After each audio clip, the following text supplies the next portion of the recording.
Happy Monday. Thank you for everybody tuning in. And we're getting started right at 4:44. I know that's right. So we know that this is going to be a really good live.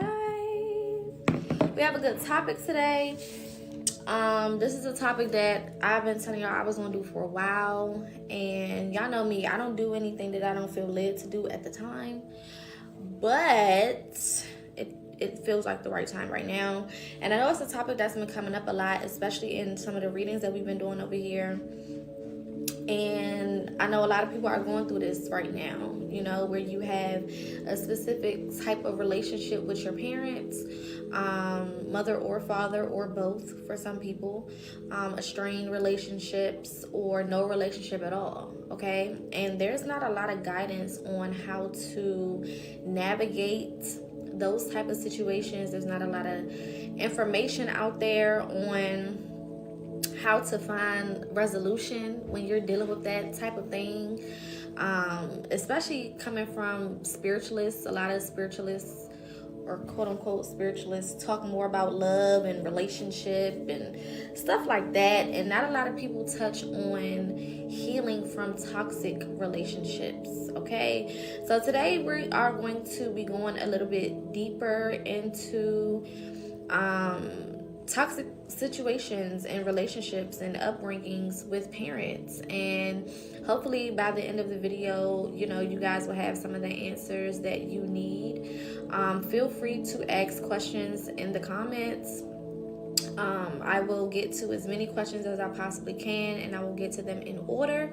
So if you do have specific questions that you want to ask me in regards to the topic today, which is healing from toxic parents, again, type them in the comments, and I will go in order in regards to answering them and making sure that, you know, you leave here with something. Okay, that's always my goal for every live, is that you leave here with something. Okay. With that being said, I want to open up by saying, come into this with an open mind, because some of the things that I might say may not feel good, especially if you are somebody who was yearning for a relationship with your parent. I want to make sure that you are open to all possibilities, and not limiting yourself based on where you currently are emotionally, which sometimes we do. You know what I'm saying? You want what you want, and you want it the way that you want it, and sometimes that can block you from seeing the bigger picture of the situation and get you the healing that you need. Okay, so coming in with an open mind, open heart. Again, if you have any questions, feel free to begin to type them in the comments, and I will get to them in the order that they come. So with that being said, again, today we are talking about healing from toxic parents, either rebuilding or coming to terms with the relationship that you have with your parent, if there is even a relationship. So I want to start off by saying that the point and the purpose of healing from toxic parents is not always to rebuild the relationship or to have a relationship at all. And sometimes that can suck, because again, we want what we want, you know, especially if you grew up in a situation where you had limited relationship with the parent or non-existent relationship with the parent. Some people may have been adopted, and that can of course spark abandonment issues.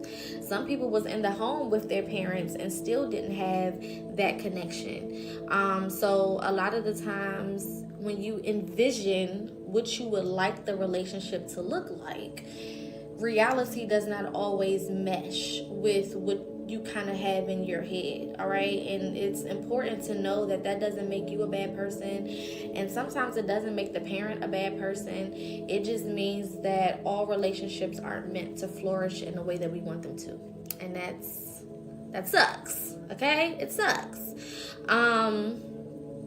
So let's start with childhood. Childhood is such a crucial and important part of our lives, not only just because we're children and we're innocent and we're sweet and all of the things, but also because of the fact that it gives us an idea of what life is, what life looks like, what life is supposed to be. And when you have toxic people that are supposed to be teaching you those things, it kind of screws you up a little bit and gives you this false idea of reality, okay, or a false idea of what to expect when you do move into adulthood, right? For a lot of us, one of the biggest things that I talk to a lot of my clients about is abandonment issues. A lot of us deal with abandonment, and abandonment can show up in so many different ways, especially when it comes to childhood. It's not always not having the person there completely. Sometimes the person is in the house and you still feel abandoned, especially when it comes to emotional abandonment. There's a lot of people who had childhoods where your parents, they may not have had the things that they needed, so they couldn't give it to you.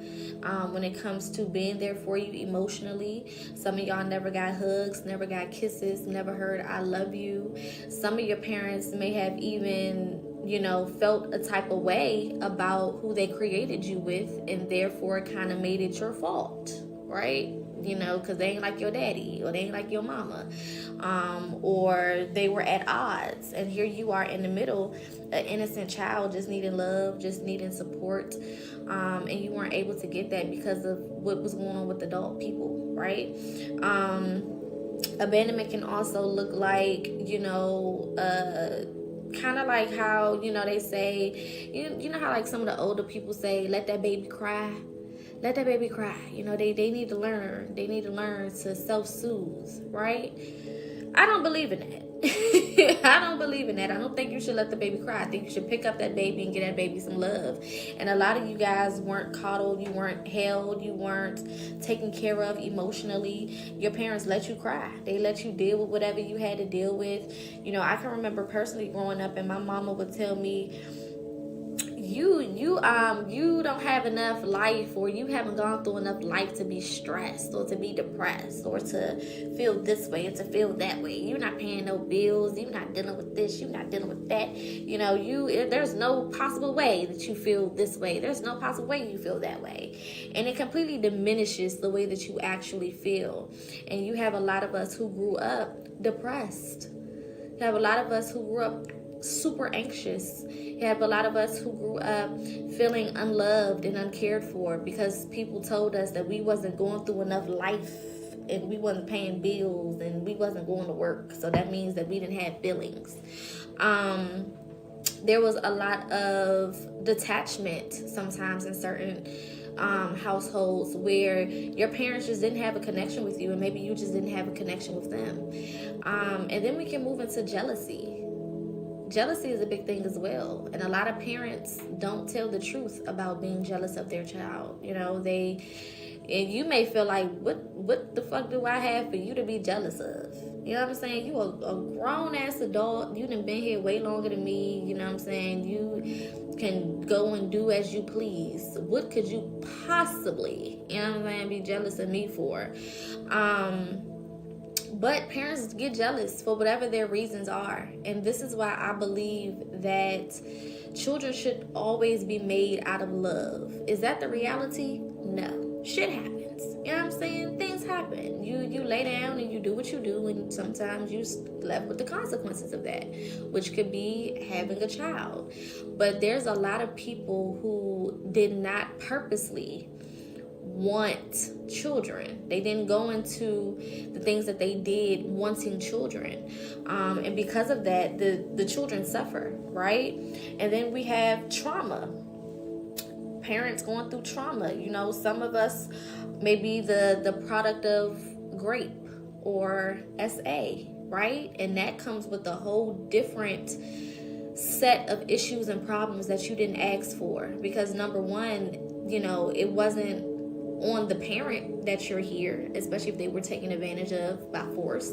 And then number two, they feel the way that they feel about what happened to them, to the point where you may look like a reminder, and a lot of times we can symbolize different things for our parents and kind of remind them of certain things that they went through in their life whether that's heartbreak, whether that's trauma, whether they feel like having us kind of set them back or whatever. You know what I'm saying? Whatever it may be, we are the physical depiction of whatever failure or whatever trauma they feel like they experience. And that's not a good place to be in, especially for a child who needs to be nurtured and needs to be loved in order to be a successful adult. That's a weight that you carry on your back that you didn't ask to carry, right? So there's a lot of different, ways that we kind of get to this place of needing to heal from these relationships with our parents. And then you have sibling rivalry that can start because of that. Maybe when your parent had you with your dad, they didn't really like them, or it was an accident, or that person broke their heart, and then they went and had another child with someone that they love and that they really, really want to be with, and all of those things. So they treat that child a little bit different than they treat you. There's so many different kind of ways that this can spearhead and show up in our lives based on what has happened, based on what happened before we even got here. And no child, should be dealing with the traumas of a parent. It's not your cross to bear. It's not your weights to carry. It's not your bags to pick up, right? But unfortunately, things don't go the way that they're supposed to go all the time, and that sucks, right? Drop in the comments some questions or different things that you may want me to cover in regards to this topic. We can take it however. I will do a little reading kind of while we're talking as well, to kind of get some insight on just the energy here as far as what some of you guys may be feeling. But I will also be opening up, like I said, the comment section for questions and kind of pinpointing some things specifically. Again, we do have a live goal. This goal will go towards a specific zodiac sign receiving a special reading at the end of this live video. So if you want your zodiac sign to possibly receive that reading, let's try to hit our goal. All gifts are accepted. Doesn't matter how big or how small. I appreciate them all. I appreciate you all. Make sure that you follow. Make sure that you like. And we're going to get into this. Let's see. My parents aren't dead, but they are dead to me, as well as my sister. I completely understand that. And what's important to understand with this whole thing, right, is that boundaries are very necessary. And having boundaries with somebody that you really want a relationship with can be difficult, and it can suck, because again, you want what you want. And a lot of times what we don't understand is every space, every age, every mark in your life that you suffered some type of trauma becomes a permanent fixture in your life and in your energy until you deal with it, right? So if your trauma started at 5 years old, and then you had something else at 10, and then you had something else at 15, you as an adult is still carrying around the 5 to 10 and the 15-year-old trauma. That is a part of you. That's a part of your energy until you specifically deal with those things that you picked up, right? So a lot of us are walking around as adults in the physical, right? You look like an adult, right? You have developed into adulthood. You have the age of an adult, but energetically you are still present in those spaces where you endured and experienced those traumas. And this is why sometimes we can act out in ways that are not very adult-like. Right? We can become bratty. We can become very spoiled. We can become very emotionally manipulative. We can become very naive or depressed or anxious or anger issues, or it can show up in a lot of different ways. That can manifest itself in a lot of different ways. Hypersexuality is also one of those things that can happen. It's so many different things that can stem from trauma when we don't deal with it. So when it comes to healing, in the spiritual world, we call it shadow work. When it comes to healing, we have to start with childhood, because childhood is where a lot of these things were introduced. Childhood is where we first had our heartbreak, and we first felt invisible, and we first felt forgotten about or left out or whatever, right? And if you don't deal with those things, then it will continue to show up in different ways. So boundaries are a huge part of starting that process of healing, especially if you are somebody who gives a lot even though you don't receive. You know what I'm saying? Especially to your parents. And then we deal with the generational curse of, that's still your parent. That's still your mom. That's still your dad. You still need to take care of them. You still need to show up for them. And it's like, I don't need to show up for nobody. It's not your responsibility to show up for nobody, especially if you are not getting what you need in return. Don't allow anybody to try to manipulate you into being used, especially if they are not coming correct, especially if they have not, shown themselves worthy of your time, your energy, and your effort. We're not doing that. You know what I'm saying? We're not doing that. If the boundary is I only deal with you certain times throughout the year, then that's your boundary. I deal with you on holidays, then that's your boundary. If the boundary is I only deal with you when I have the capacity to deal with you, then that's your boundary.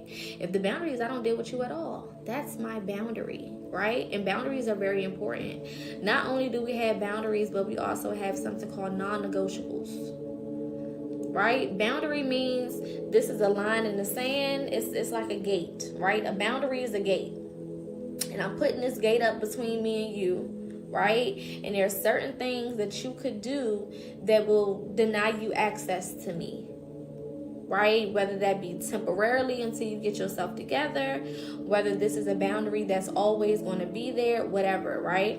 But a non-negotiable means you lose complete access when you do X, Y, and Z.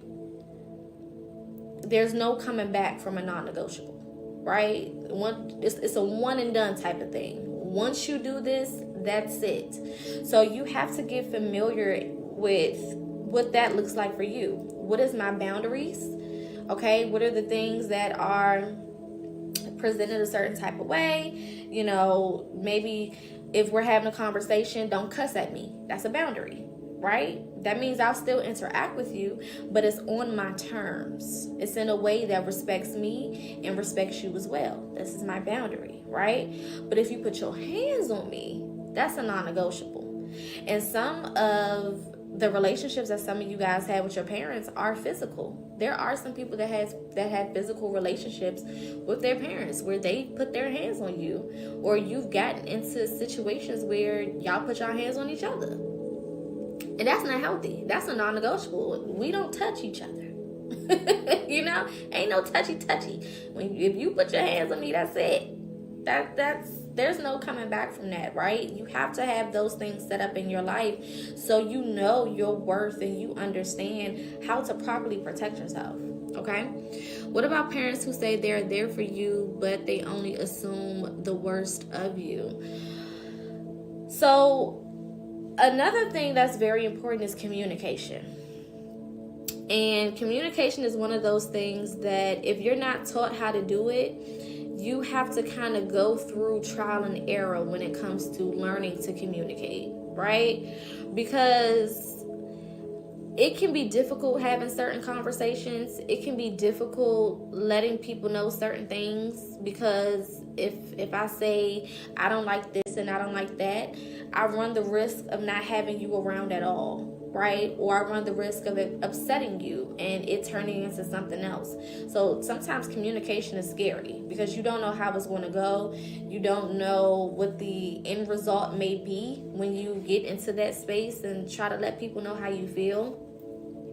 So with that being said, I always say first you need to establish what support looks like to you, right? Because support looks different for everybody, and that's something that you kind of learn as you go along, right? So support for me may look like, if I'm doing something, let's say I start a business, right? Support could look like simply telling people about, hey, my daughter just started this business. You know what I'm saying? Here's her website, or here's her social media page, or here's whatever, right? But to a parent, I'll use myself as an example, right? So when I first started my business, if you know anything, or if you've seen any of my content before, right, you know that I come from a very, very religious household. My mother is a pastor. Her mother is a pastor. I grew up in church my whole life. So what I'm doing right now is considered a sin. Okay, being spiritual, speaking on spiritual things, doing tarot and reading energy and all of that, that's considered witchcraft and a sin and an abomination and a whole bunch of different things, right? So when I first, got into it, I knew that my mother wasn't going to be as supportive, right? Because first of all, my mother wasn't the biggest supporter of me anyway.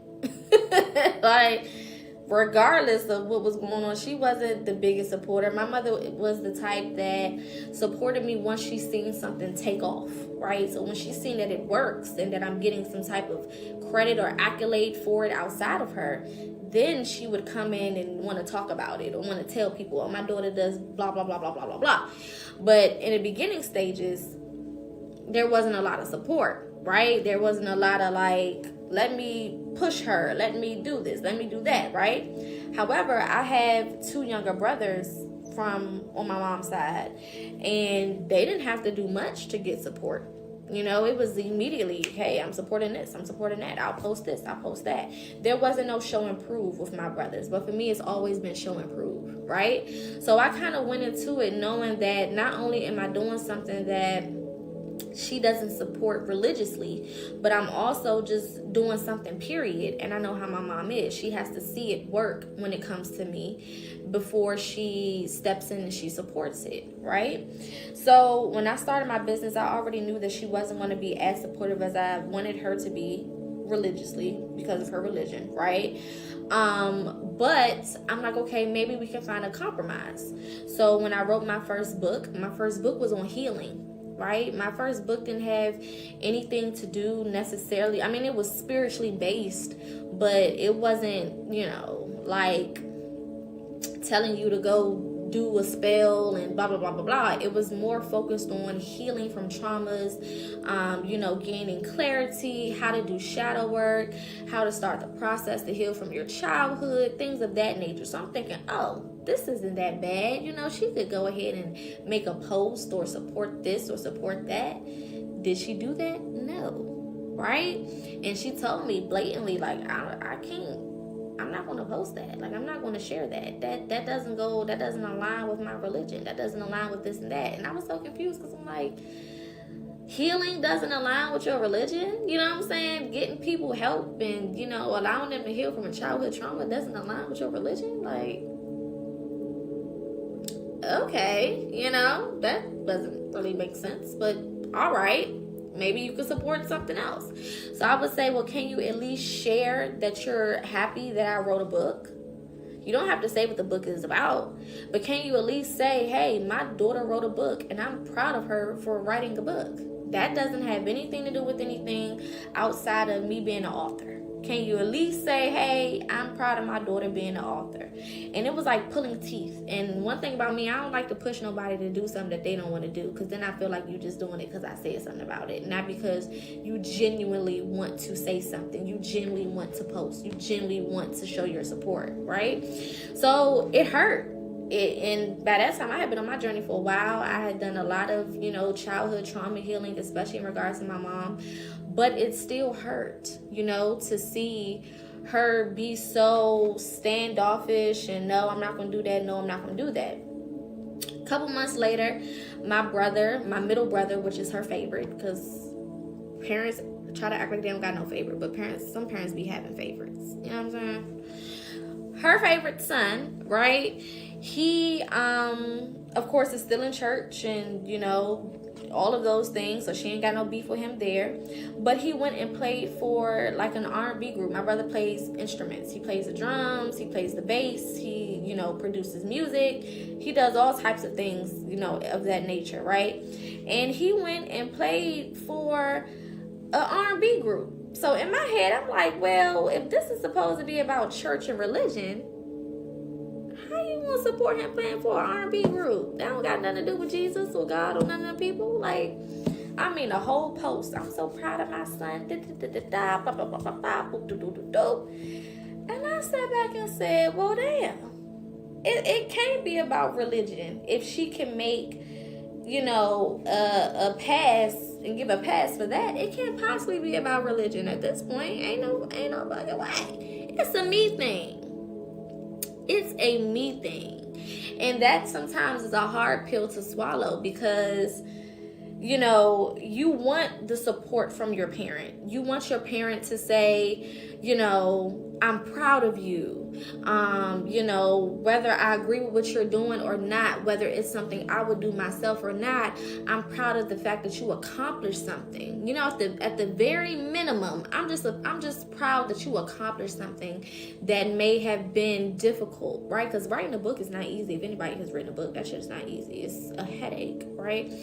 But just to have those words would have been healing enough. It would have been enough for me. But to my mother, in her head, her going on Amazon and purchasing one of my books was her way of showing support. And to me, it's like, okay, that may be a way of showing support to an extent because you spent the money. You know, I appreciate it. But then in another breath, you told me you bought the book so that you can put it on your altar and pray that I come back to the church. I said, I can't win. I can't win. Now I'm finding out you didn't even buy the book because you wanted to buy the book, because you thought that it was something worth purchasing. You spent money so that you can put it on your altar. Okay? The same lady who's talking about spirituality is bad, put it on her altar. Okay. All right. Put it on your altar at church. Okay. So that you in your head can get me to come back to the church. A whole spell. That sounds like spell work, don't it? Okay. I'm just, you know, the contradictions just be all over the place. I said, well, you can't make this shit up, you know? And I had to, in my head, number one, I had to grieve that. I had to grieve the fact that I would never have that relationship with my mother. I would never have that support. And that's a heavy pill to swallow. And this is why I said in the beginning of this video, you know, really make sure that you are being open to the fact that it may not go the way you want it to go. You will come into healing with the expectation that you will have the relationship that you want with your parent, and they'll see your perspective and they'll see where you're coming from. But they won't. Sometimes they just won't. Sometimes you get lucky, like I did with my father. Now, my father, a whole different story. My father purchased every book. He posted every single thing. Mind you, I lived with my mom the majority of my life, and my mom tried to convince me that my father was a piece of shit. Because my mother was in love with my father, and they had a lot of shit going on. You know what I'm saying? They cheated on each other. There was a whole bunch of shit going on. I was a kid. I didn't know nothing about nothing. But they had a lot of shit going on with them, right? And my father has his things that I had to heal from as well. But when it came to support, and when it came to remorse, and when it came to being apologetic, and when it came to seeking forgiveness, you know, my father, is like night and day between my father and my mother. My father wanted to hear, how did I make you feel? What did you experience? How did I affect you? You know what I'm saying? And it's not all, sometimes it may be the other way around. Sometimes the mother may be more open and welcoming, and sometimes the dad may be more open and welcoming. Or sometimes neither parent is, or sometimes both parents is. It's really subjective. There is no one way, right? Because it depends on the person. But I realized that in my family, accountability was something that was widely suffered by the women in my family. They don't know how to take accountability. Okay, if accountability came and sat in the pew of one of their churches, they would overlook it. They would just slide on past it. Okay? That tea still hot. But they don't like accountability. The women in my family don't like accountability. And it's because they want their pain to be projected as the only thing that matters. Are they, correct in being hurt? Absolutely, they've been hurt. Are they correct in being abused or misused? Absolutely. But they can't see past their own pain. And their own pain is more important than acknowledging the pain of somebody else's, especially if they contributed to it. And I had to start looking down the family line, because it couldn't have started with my mom. It couldn't have started with my mom. So I had to look at her mom. And the relationship she had with her mom was the same relationship that my mom had with her mom. And it was the same relationship that I had with my mom. And the cycle goes further and further and further and further back. And then I learned that my great-grandmother's mother was the same way. And I didn't know that until I started to channel her energy, and I brought her up to my grandmother one random day. You know what I'm saying? My mom had called me, she was on the phone with my grandmother. Again, they're both pastors. And I said, Grandma, I got a download. I had to choose my words wisely, because, if you say something too crazy to a pastor, they'll tune you the hell out. So, God has sent me a message. I had to phrase it in a different way. God sent me a message about great-grandma Rose. And my grandmother was shook, because they never talked about my great-great-grandmother. And she's like, how do you know about her? And I'm like, well, I had a dream about her. Well, it really was like a vision, for real, because it was when I woke up, and Spirit kind of took me to a vision. And I started doing the research, and I connected the dots. She was like completely just like taken aback, like, how do you know about her, right? Because that's her grandmother. And she started telling me about her characteristics, telling me about her, how she was. And when I say word for word, bar for bar, I'm like, damn, that sounds like you. And then I thought about it again. I said, damn, that sounds like my mother. And then I'm like, oh shit. The reason why I'm connecting with this spirit is because there's a generational curse here that I have to break. Because I don't want to be talking to my children and they say, that sounds like you, Mom. Hold up. No. You know what I'm saying? I don't want that to continue on and it just be that sound like you, and then that sound like you, and just generation after generation, we all sound the same. At some point, it need to be some changes, some transitions, some transformations going on. You know what I'm saying? I don't need history to continue to repeat itself, because that's scary. Especially with the type of history that was being repeated. It wasn't anything positive, and you don't want anything that's not positive continuing throughout bloodlines and generations, just on and on and on and on. And one point that I, started to bring up to my mom is, if you guys represent the church and y'all so connected to God, how is it that y'all have never gotten any insight on how to heal these generational curses? Y'all can sit in church and scream at people about tithes and offering, and scream at people about being gay, and scream at people about living this life like this, and being a whore, and having kids out of wedlock, and whoop de whoop de wop de wop de wop de wop de wop. But ain't nobody ever sat down and mentioned, hey, we got a whole generational curse that needs to be healed within our own family dynamic, because it's starting to bleed out on innocent people. The traumas that these people personally endured are starting to become the traumas of the generation. And somebody got to put a stop to this shit. Somebody got to wake up and smell a coffee. And when you are chosen and when you are selected to be that curse breaker, baby, you not only just taking on your generation, you taking on generations upon generations upon generations. You taking on the traumas of your great grandmama. If you a divine masculine, great granddaddy. People that you ain't even met in this lifetime. You sit here healing the things that they experienced And then you have to think about the times that a lot of these people were raised in, right? Where it was, you don't talk to people outside of this house about what's going on in this house. It's our business. You don't go out here and you don't tell nobody the business. So, yeah, something might have happened to you. Yeah, you might experience some type of trauma in this house. But don't you go out and tell nobody. Don't you say nothing. What we go through is what we go through.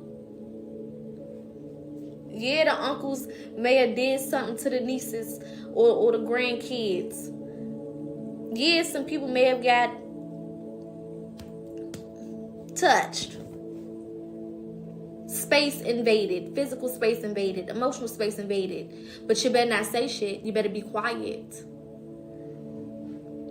And the deeper I got into healing, the deeper I realized, baby, there's a lot of work that needs to be done. And at a certain point, you realize it's bigger than you. It's bigger than you. And I'm talking to the generational curse breakers. I'm talking to those who know that they are here to break these curses. Because y'all need encouragement. We need encouragement. This is not easy. It's not an easy task to take on. It's not easy to go and start breaking up these curses and calling people out. It's very lonely. You'll be very misunderstood because you come in with a fresh, clean perspective that these people ain't never ever considered. You come in with information and knowledge and tips and tools and exercises and things that these people ain't never thought about. They ain't never even tried to put their mind to thinking about it. Thank you all for the gifts. So you're going to kind of look a little obtuse to the family. They going to kind of look at you as, oh, this is a troublemaker. I had that title my whole life. But that's because there was a job to do. You're going to feel like the outcast. You're going to feel like the black sheep. You're going to feel like the person who don't nobody like for no reason. You ask people why they don't like you in the family, they don't even know why they don't like you. They just don't like you. They just don't like you. They just don't care for you. Or they want to deal with you in a way that makes them feel safe. So my family would use me for laughs and giggles because I'm a Gemini. So, I'm going to show up and I'm going to turn the party out. We're going to have a good time. We're going to have a good time. We're going to laugh. We're going to joke. You know what I'm saying? We going to turn up. We going to 1-2 step. We going to have a good time. But when Poca gets serious, they want Poca to shut up. When Poca start pointing out the bullshit that needs to be addressed, we don't want to do that. Now you're being problematic. Now you're problematic. Now you need to be quiet. Now you're doing too much. Now you're being disrespectful. You know, black people, when they're being called out, you always disrespectful. You know what I'm saying? When they wrong and can't admit that they wrong, now you disrespectful. That's the ultimate shut up. Because they know that in the black community, we operate on respect of our elders.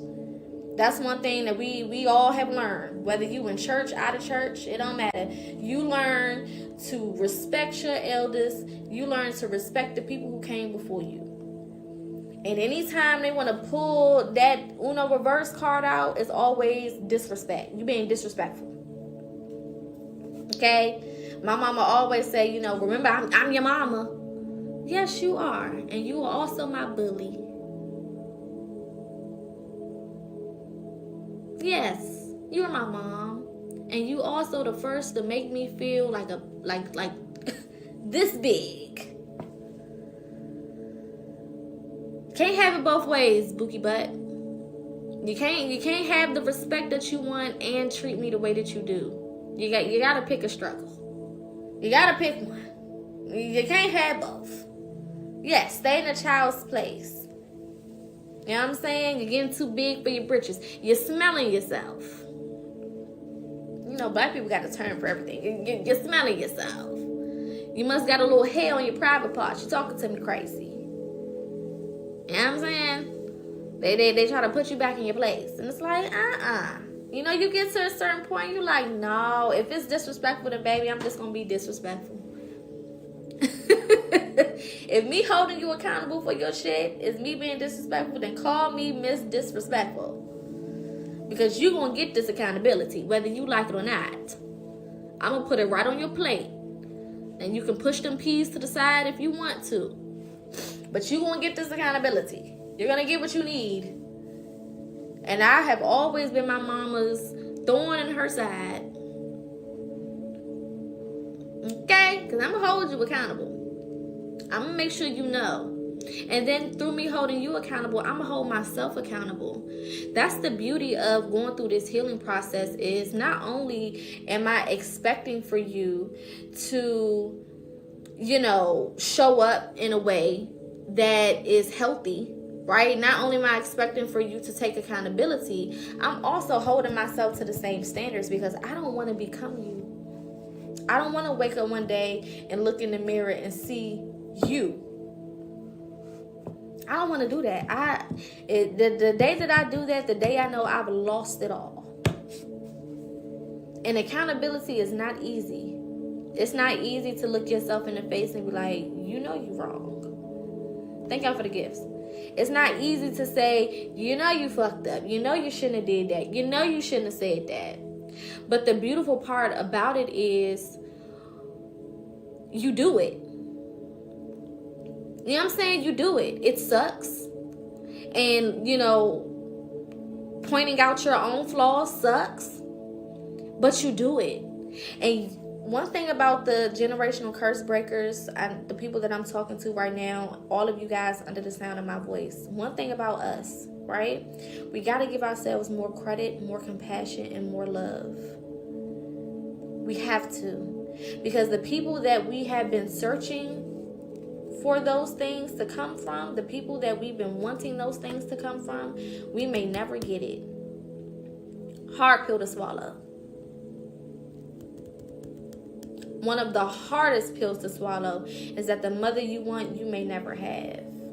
The father you want, you may never have. The relationship with your siblings, you may never have it.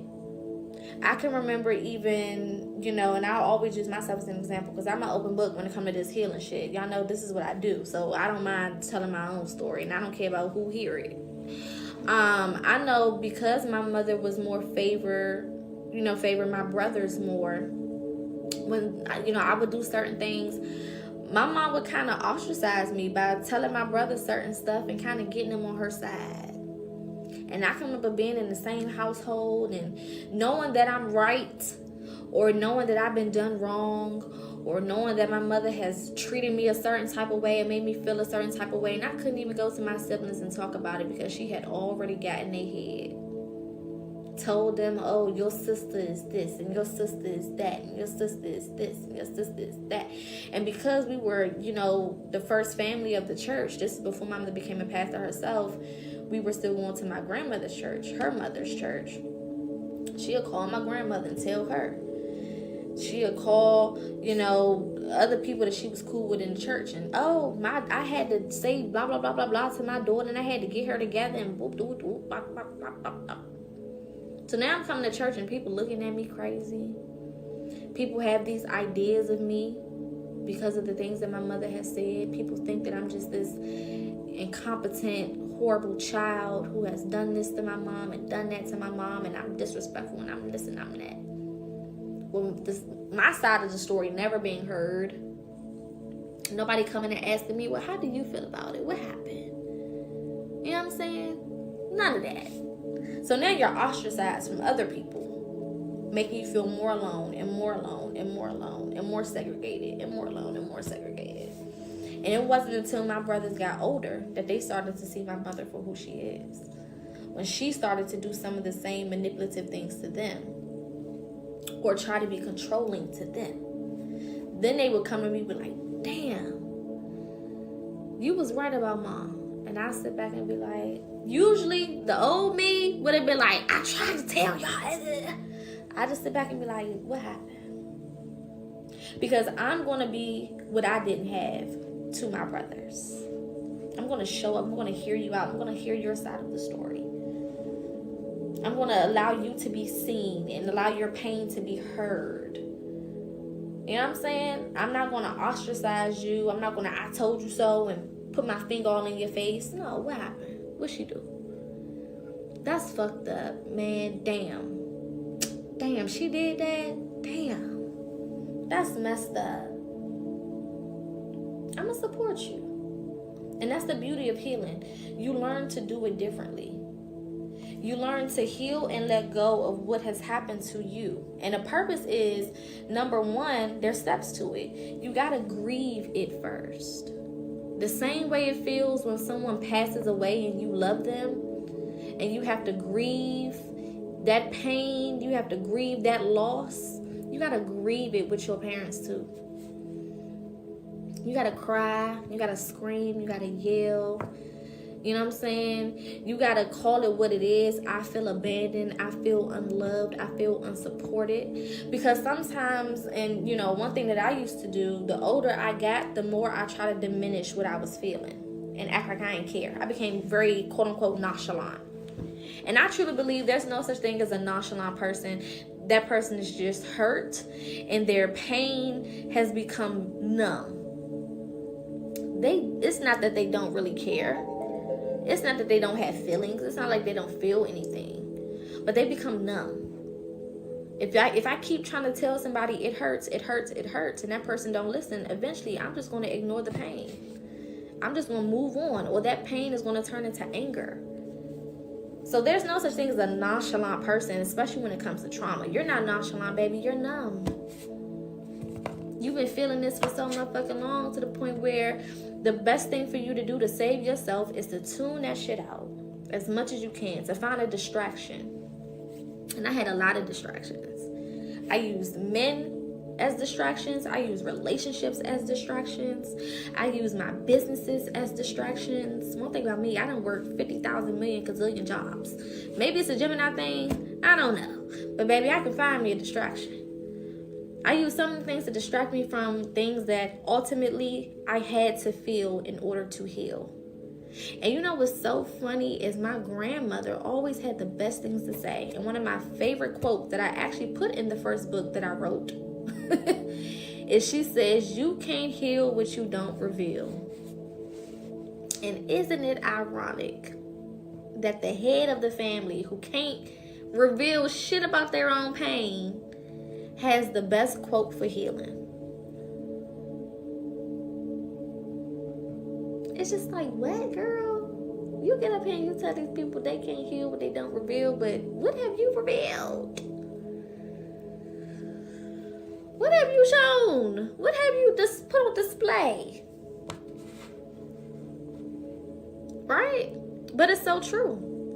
So I had to learn, okay, Poca, you gotta lay it all out. You can't keep trying to go around and walk around and act like you're good. You're not good. And it's coming out in all of the things that you do. That's the thing about energy. Energy is neither, there's no new energy, and you can't kill off energy. It can only transform into something else. So my pain started to transform into anger. My pain started to transform into hypersexuality. My pain started to transform into, avoidance, and in some ways narcissism and emotional manipulation. My pain started to transform into a nasty ass attitude. It started to show up in all types of ways that I didn't necessarily have control over at the time, because I didn't know what it was linked to. So I had to sit down and I had to start with, where did I come from? Who did I learn these things from? Somebody taught me how to be avoidant. I didn't just come into this world knowing how to avoid shit. That's not how that works. I didn't just pop up one day and say, hey, I'm just going to ignore my pain and my trauma. Thank you for the gifts. Right? I didn't just wake up one day and say, hey, I'm just going to be an asshole and have an attitude problem and roll my eyes at everybody and sit around and look mean. Babies don't pop up like that. Babies come into this realm with love. All children come into this realm full of love. And piece by piece, that love is chipped away with the trauma that they endure, with the relationships that they have with their parents, with the experiences that they have as a child.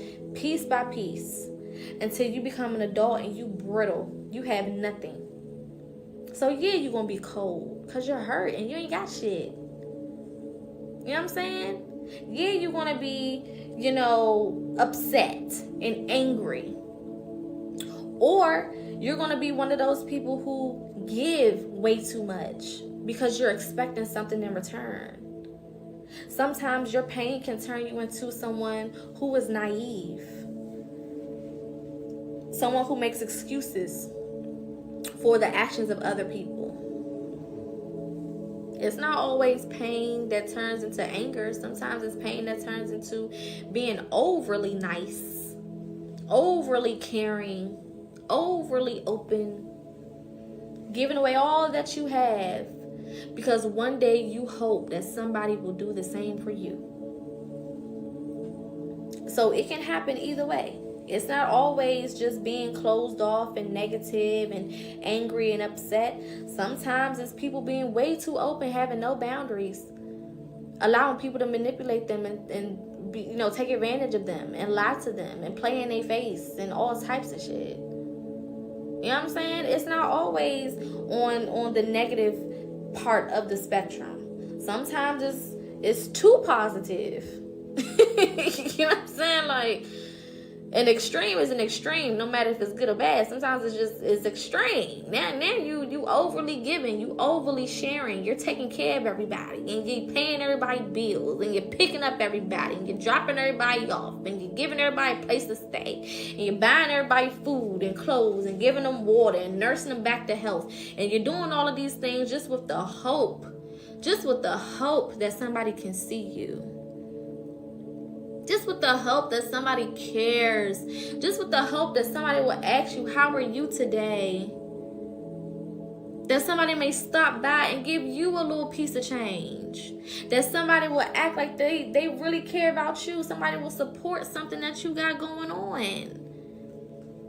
Doing all of that just with the hope that you can be seen, that you can be heard, that you can be understood, that you can be cared for, that you can be listened to, that you can be acknowledged. It can go either way. And none of it is healthy. Going back to boundaries. Going back to non-negotiables. And all of it goes back to knowing who the fuck you are. You are not who your pain has convinced you that you are. You are so much greater, so much bigger than that. And that's some of the first steps that you have to take, is understanding I am not my experience. I'm not my experience. I'm not just the girl that got manipulated. I'm not just the girl who got lied to, or the man who wasn't cared for, or the person who wasn't overlooked, or the person that was abandoned, or the person that wasn't cared for. That's not just who I am. I'm way more than that. I'm way more than that, and because I'm way more than that, I deserve way more than I've been allowing myself to have. And you wake up one day and you get some audacity. And people who benefit off your pain don't like the audacity of your purpose.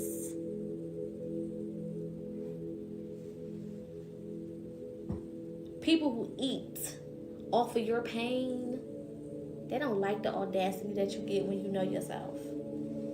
Who the hell do they think they are? Who the hell do they think they are? They over here acting different. Black people love to say that you acting different. They acting different. They think they all that. You can't tell them people nothing. You can't say nothing to her now. She don't want to listen. She don't want to listen to nothing nobody else say. She thinks she know it all. She thinks she got it all under control. No, baby, you just can't step on me no more to get to where you want to go. I'm not your footstool. And I woke up and I realized that my back hurt. I woke up and I realized my back hurt. You know what I'm saying? You keep on putting your whole foot in my back to get to the places that you want to get to. And I'm not with that no more. I'm not with that no more. I'm standing up. People don't like for you to stand up, because then they realize that you're taller than them. And sometimes when it comes to certain parents, that jealousy is them not understanding that the next generation is supposed to be better than you.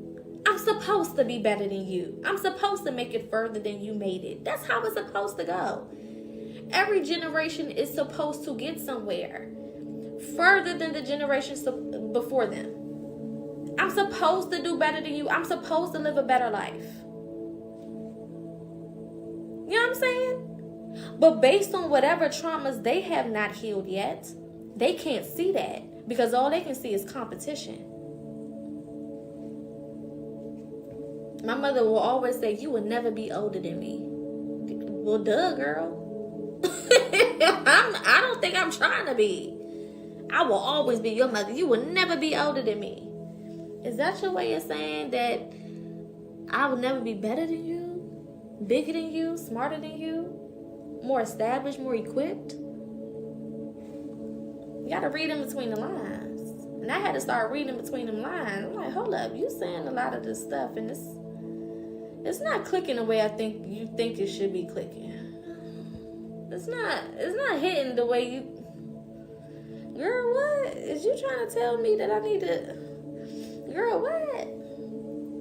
You know, I can remember, personally, like I said, my mother didn't agree and still does not agree with what I do, right? Because I'm coming at things from a spiritual perspective, and my mother is a Pentecostal Christian, okay? Baby, we was in church from the time the sun came up to the sun went down, and then all throughout the week, okay, for this meeting and that meeting and this rehearsal and that rehearsal and every fucking thing, okay, just all I knew was the church, okay, that's all I knew, to the point where the only friends I had was in church, because I seen these niggas all day, and it was my damn family, you know what I'm saying, good Lord, okay.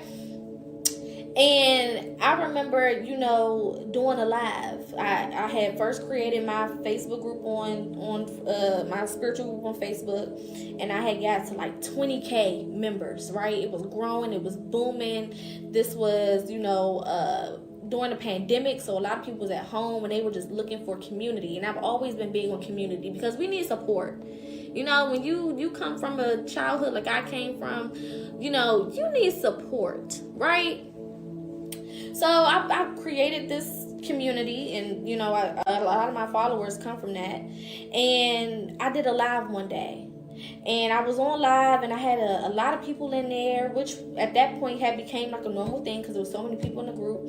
And I got off of the live, and when I got off the live, I saw my mother was live, right? And me being who I was, a lot of the times, going back to what I was saying before, I pushed support for my mom and for people because I wanted the support in return, right? So I said, well, let me share my mom's live to my spiritual group. I did that. My mother seen the most numbers she didn't ever seen on her live. Usually she'd get maybe about, 15, 20, maybe, whatever. Man, it's about 40, 50 people locked in. And she talking about religious things. But us spiritual people, we're open to the message. You know what I'm saying? We don't really too much care about all of the intricacies of all of the extra shit. What's the message? What are you trying to say? And she was saying some good shit. I would never demean the gift in anybody. My mother is very gifted. My grandmother's very gifted. So I, I shared the live, and everybody was chiming in and, saying, oh my God, making their little comments and very supportive, right? After the live, my mother FaceTimes me and says, we should do a live together. Now, the childlike hurt, trauma part, within me, right, was elated. I was happy. I was joyful. I'm like, oh my God, my mom wants to do a live with me, right? But the reality and the higher self had to come in and say, don't you do that, right? Because it's not genuine. There is a plot here, right? She sees how big your community is, and she wants the numbers. She wants the community. not to support you. This has nothing to do with supporting you. This has nothing to do with the support for you. This has nothing to do with her wanting to do something with you and collaborate with you in good faith and with good intentions. This is to benefit her in the long run. And I said, damn. And that shit hurt. Because what I wanted and what I desired and what I craved, right, from that relationship, if it seemed like that's what I was going to get had I collaborated. But in reality, that wasn't the truth of it.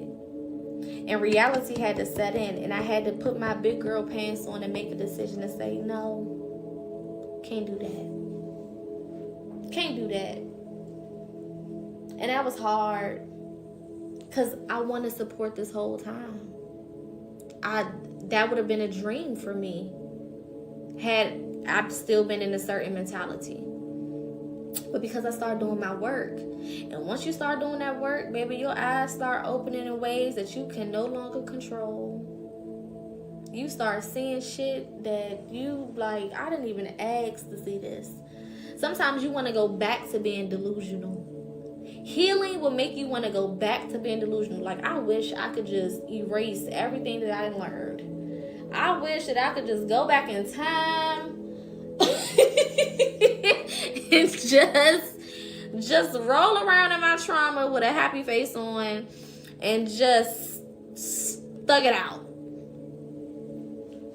Good Lord, I wish I could just take it all back and just erase all of the work that I've done out of my head so I can go back to living in this illusion.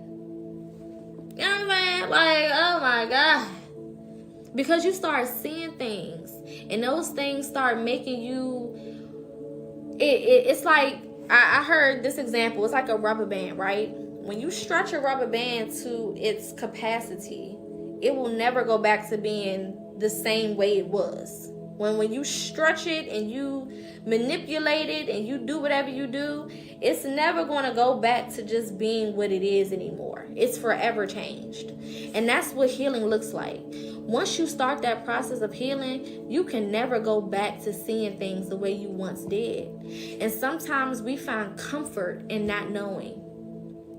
Sometimes we find comfort in not having the information. Because then I can continue on with whatever facade. I can continue on living in this Delulu land. I can continue on without this truth. Because the truth don't always feel good. That truth, it stings. It stings to come into awareness that you will not have certain relationships the way you wanted them. It stings to finally wake up and see that certain people have been manipulating you and taking advantage of you. You know what I'm saying? It stings. Sweetheart Shelly, I know you're in the comments, and I know that you J for Jesus, and I love that for you. But this is a spiritual space. And in spirituality, we don't force anything on each other. We don't come into comment sections and try to convert people. We don't lash out and try to give our 2 cents and type in all caps so people can see things from our perspective. We listen and we do not judge. So if you want to remain a part of this live, I will encourage you to either be open and to sit here and listen to the stories of other people, or you can remove yourself or be removed. And that's said with love. But in this community, I protect the people who are under the sound of my voice. And a lot of people have hurt and they have trauma that they've experienced. And you being in these comments saying what you're saying is not helping either one of those issues. So I appreciate all of the words of wisdom that you feel like you're giving and that you feel like you're delivering in these comments. But this is not for you, obviously. And I wouldn't dare be any place that is not for me. Amen. Amen. All right. Continuing on. So yeah, you know, healing from traumas, healing from pain, identifying those traumas. Sometimes you want to take it back. Sometimes you want to take it back and you want to go back to doing things and being kind of oblivious. Because when I was oblivious, you know what I'm saying? When I was in the midst of those traumas, when I was in the midst of that pain, when I was in the midst of that heartache, I could still pretend like things were what I wanted them to be. there was still a level of hope that I had that things would move and go the way that I wanted them to go. And when I started to wake up, I realized that every relationship that I desire may not be a relationship that I need to have. And that included my parents. And I learned, like, okay, I have to now deal with them in the capacity that is safe for my being. I gotta put me first, Lucius. You know what I'm saying? I gotta put me first. And a little bit into my childhood, again, my mother has 3 children. I'm the oldest of 3 boys. My father has a son outside of my mom, and my mom has 2 boys. So I'm the oldest of 3 total, right? 2 of my moms, and then my father has a son. I'm the oldest of all of them. Okay.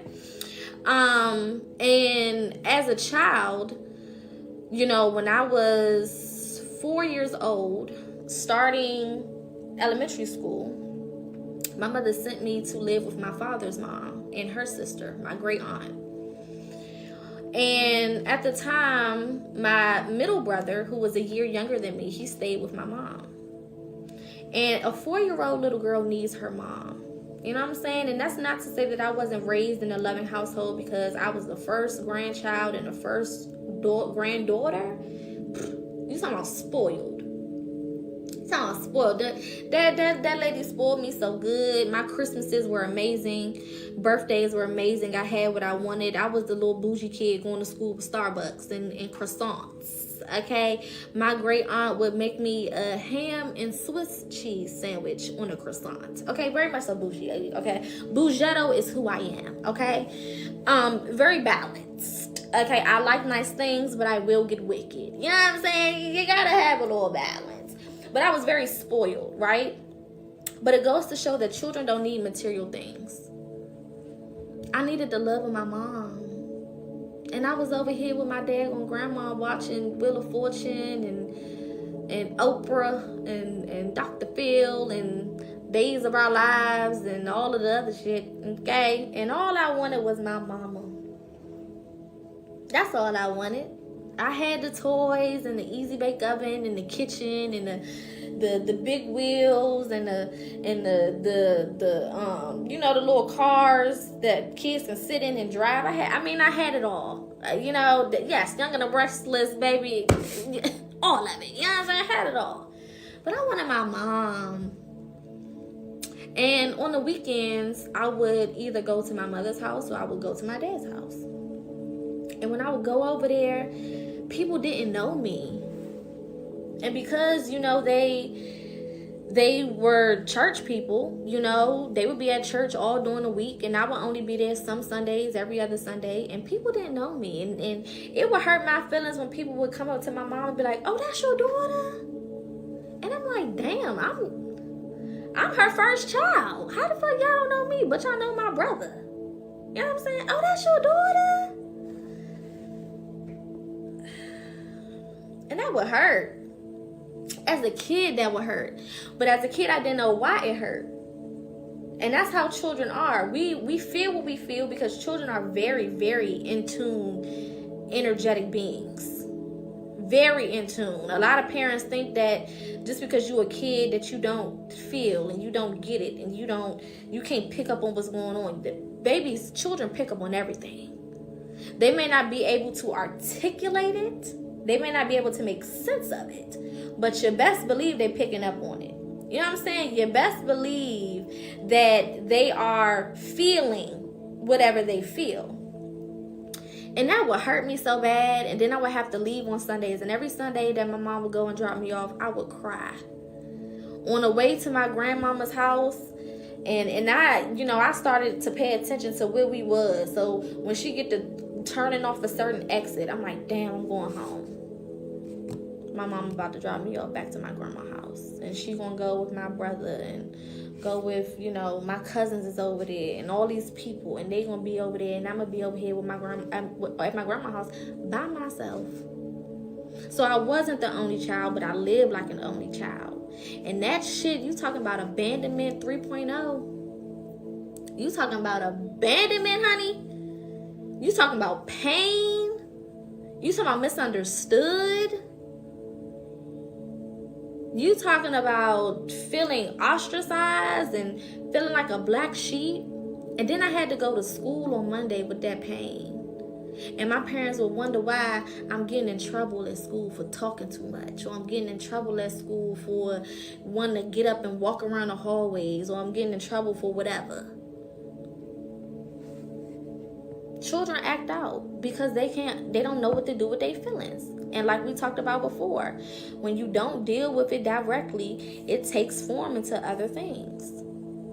And then at 5, I had the nerve to get essayed. Child, didn't know what that was. I didn't know what the fuck was going on. I had no idea, and it happened at school. I didn't know. So now the girl is hypersexual in elementary school. And you know what they call it? You know what the adults call it? Being fast. That's what they call it. You're being fast.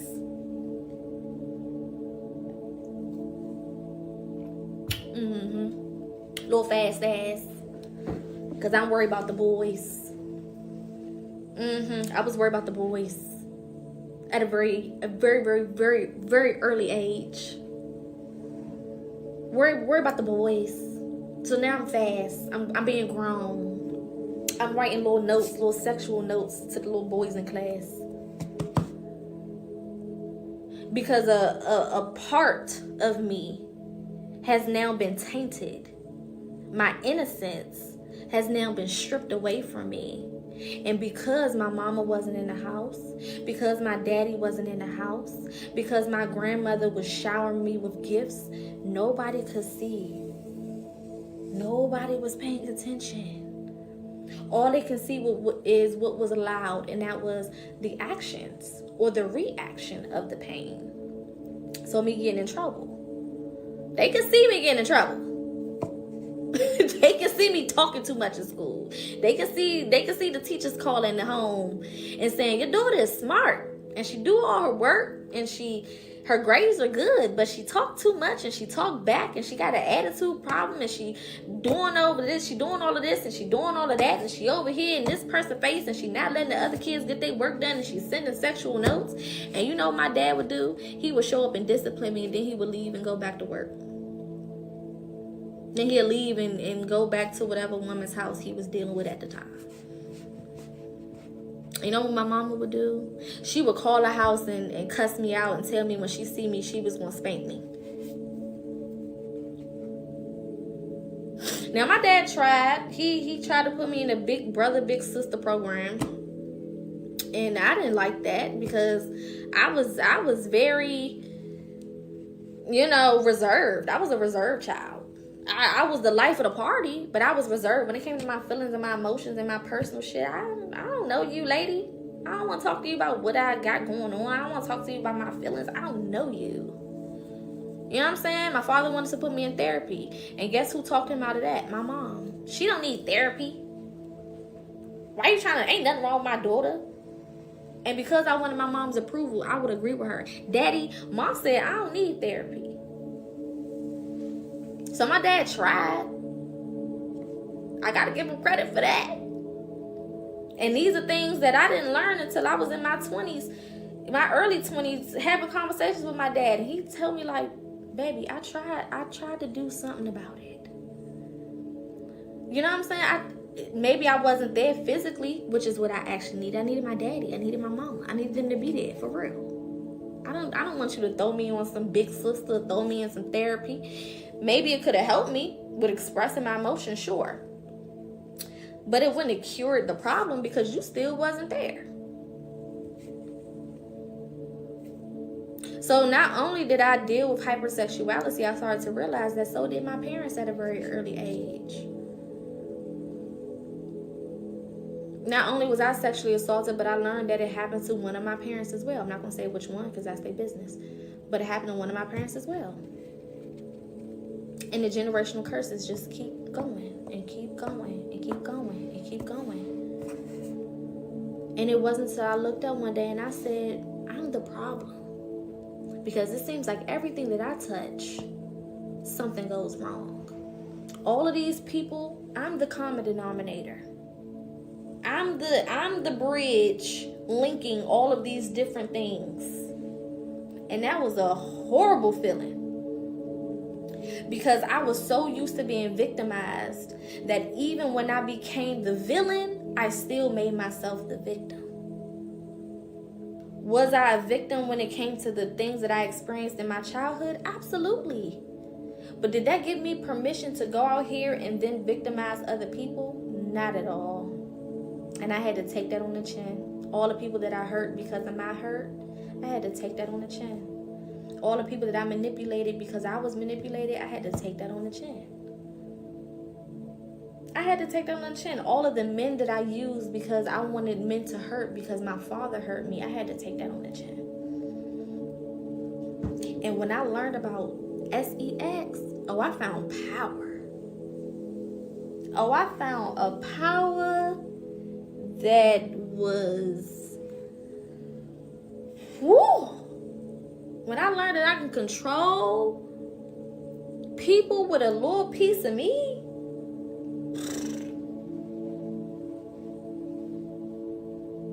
what?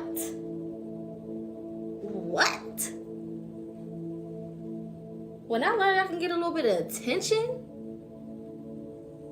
if I dressed a certain type of way, if I walked a certain type of way, if I talked a certain type of way, if I flirted a certain type of way, I learned that I can put on different masks and attract different types of people. I learned that I can do certain things and say certain things. I learned the power of my tongue. I learned that I had a vicious way of getting people to do what I wanted them to do. I learned that I can manipulate. I could control. I learned all of these things. And I didn't use them for good. In some way, somehow, I still convinced myself that I was a victim, even though I was doing these things to people. Even though I was doing these things to people, some way, somehow, I convinced myself that I was still the victim. Ain't that crazy? Sound like my mama. Sound like what my mama was doing to me. Hurt people, right? How did you get out of those ways? Awareness is number one. I had to realize that I had those ways. I had to be truthful with myself as well. Truth, like they say, the truth will set you free. It absolutely will. I had to look in that mirror and say, hey, you are not who you think you are. This little goody two-shoes persona that you keep trying to run around with, dead that shit, because you ain't innocent worth a long shot. You not innocent, boo. Not at all. Not at all. Who told you that? Who told you ain't got no fault to have? Who told you that the blame wasn't on you? And a little bit of that came from the ideologies, for me personally, not speaking for nobody else, from being raised in a Christian household.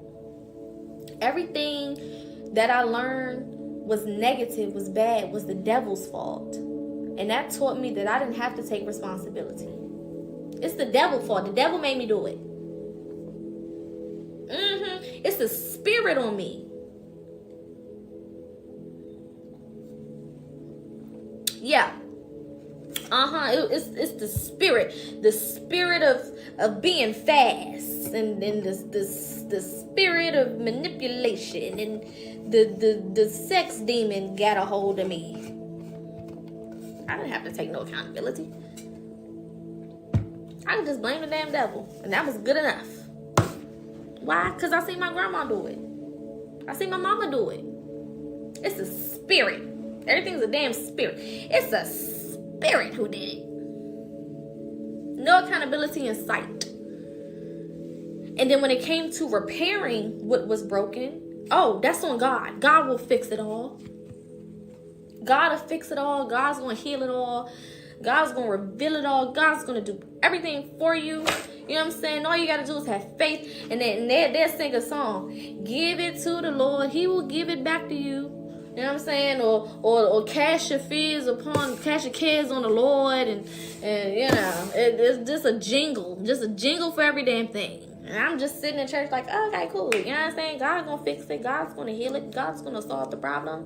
All I got to do is pray. All I got to do is this. All I got to do is that. And I'm going to wake up one day and it's going to be all good. Nobody taught me what accountability looks like. Nobody taught me how to take accountability. Nobody sat me down and said, hey, look, this is what you do. You point out your problems. You figure out what the hell you did, how you're contributing to it. Nobody taught me the difference between what I went through and then versus what I'm now doing. Because I always say it's not my fault that I was traumatized, but it is my fault that I stayed traumatized.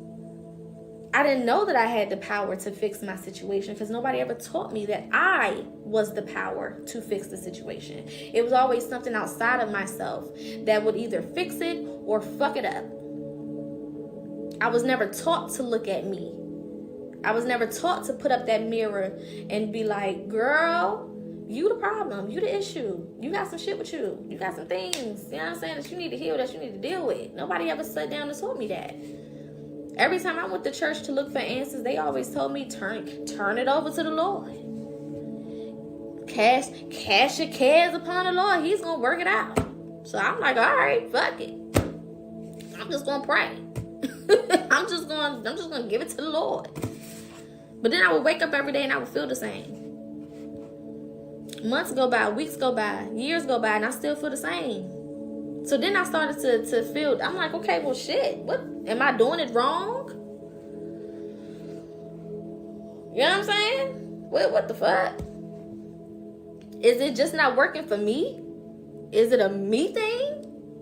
My grandmama said if I say X, Y, and Z, then this was going to happen. I've been saying it for years. I've been saying it for weeks. I've been saying it for months. And I'm still in the same place. And it wasn't until I realized, baby, you got to do your own work. And I heard that verse multiple times. Faith without works is dead. Faith without works is dead. But nobody ever broke it down to me when it came to healing yourself. You still got to put the work in. And then nobody showed me what the work looked like. Because nobody in my family was doing the work. Nobody in my family was doing the work. Everybody's a victim. Everybody's a victim. Everybody's a damn victim. My grandma a victim. Making her kids feel bad about wanting to do things for themselves. My mama was a victim. Making her kids feel bad about wanting to do things for themselves. Everybody is a damn victim. So nobody is teaching me how to do the work because everybody is a victim and everybody is okay with being victimized because victimization got them the attention that they always wanted. That's what I had to learn about my family. Oh, y'all want attention. Y'all want to be heard. Y'all want to be seen. So instead of you doing it the proper way, you learn that the only way for you to get this attention that you want, for you to be heard, for you to be seen, for you to feel valued, for you to feel like people care about you, is for you to be a victim. That's the only time you ever felt supported is when you were a victim. You tell people your story and they say, oh, I'm so sorry that happened to you. Oh my God, how did you go through that? How did you experience something so traumatic? Oh, just give me a hug. Oh, let me send you a couple dollars. Oh my God, that is horrible. And I realized I came from a lot of unseen people. I came from a bloodline of people who felt invisible. And the only time they felt seen is when they were victimized. That's where their power was. Their power was in being victimized. Their power was in feeling, like people cared for them when they expressed what they went through. When they expressed, oh, this person did this to me. This person did that to me. This person did this to me. This person did that to me. And then they felt supported because now they have all of these other people ganging up on that person that hurt their feelings. Now they feel that support. They feel the love. And because they felt it like that, and they didn't know how to get that feeling in another way, they kept with the victimizing mentality. It's just like a kid. When a kid wants attention, they act out. If a child learns that they get attention when they act out in school, they're going to keep acting out in school.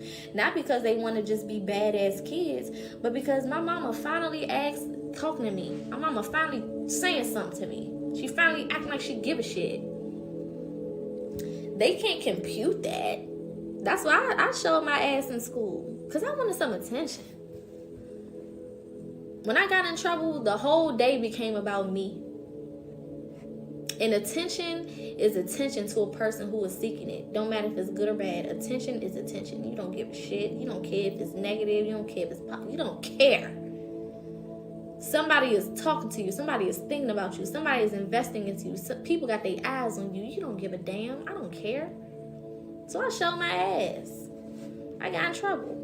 At least my parents would come running to my grandmama's house when I got in trouble. Because when I was doing good, did they make their way to my grandmama's house to come pick me up? No, they left my ass right there. I got a phone call, maybe. Good job, I heard that you blah, blah, blah, blah. Good job, good job. But when I got in trouble, my father was pulling up. And even though he may have pulled up to beat my ass, he pulled up. Cool. And then I learned how to play my parents against each other because they was already beefing. They already ain't like each other for real. So then I learned, okay, in order to get my mom's attention for her to like me, I got to talk about my dad in a bad way. Because then she'll like me. Then she'll have a conversation with me. Then she'll invest a little bit of time with me, you know, because we both have a common denominator. We both have a common enemy here. So when I would talk shit about my dad, or I would tell my mom certain things that my dad did, and she'll call him and cuss his ass out, I'm like, ooh, maybe now my mom will like me. Maybe now my mom will fuck with me because, you know, maybe she's on my side now. A desperate person will do anything for what it is they want. And I became a desperate child. So I would do anything to get a little bit of attention from my parents. I would do anything to feel like they fuck with me, to feel like they was choosing me. If that mean they had to beef a little bit, then they had to beef a little bit. And my father would call me right after, like, why did you go and tell your mama blah, blah, blah, blah, blah? Because, Dad, you did whatever you did. Now, shut up before I call her. You don't want to make me call Portia? That's how it was with my father. You don't want to make me call Portia? I bet you shut up. I bet you be quiet. Do you want me to call her? And then I would get to my mom's house, and then I would be in for a rude awakening because my brothers are there, and she still don't fuck with me. God damn. Now, I done sat over here and sabotage the little relationship I got with my daddy for you to fuck with me, and then I get over here and you still choosing my brothers over me.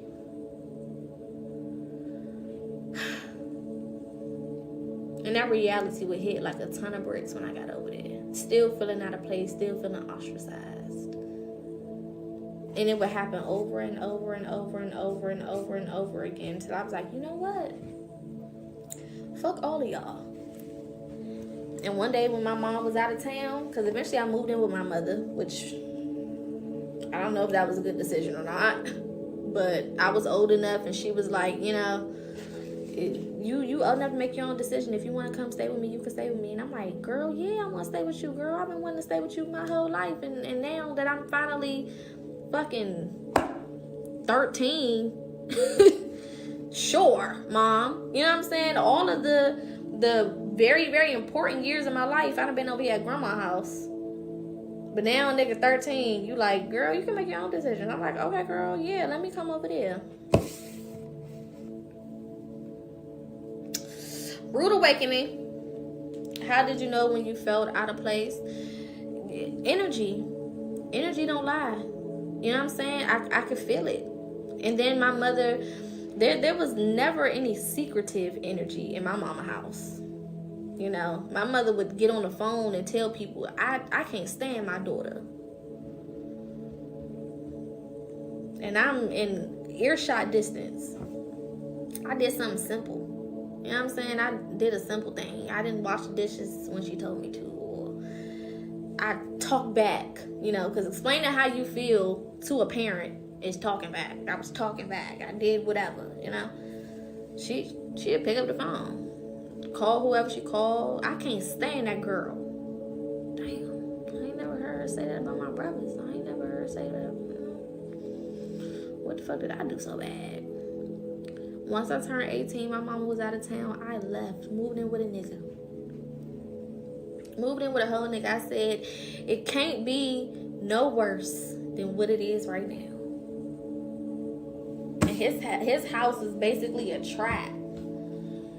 His mama, it was his mama house, but she was letting little niggas from the neighborhood, you know, live with her and be in her basement. And it was niggas all in the house, and they was selling stuff from the house. I gotta be careful with my words and stuff. But they was selling, you know, pharmaceuticals from the house, and all types of shit was going on. And I was like, well, it's better than being in a house where people don't like me. It's better than being in a home where I'm being bullied. It's better. You know what I'm saying? I'll take that. Fuck it. You know? When my mother was married, this is when I first moved in with her.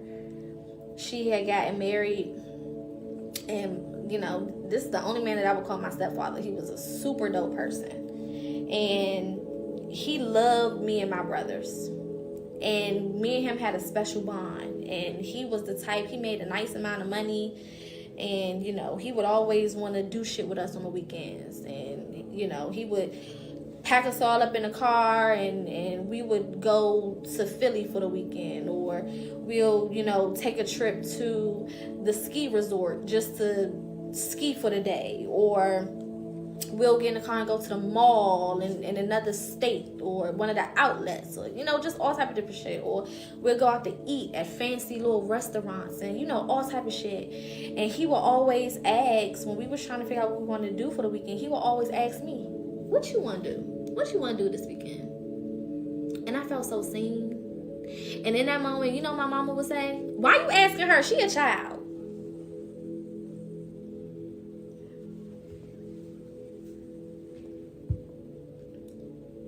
Wow.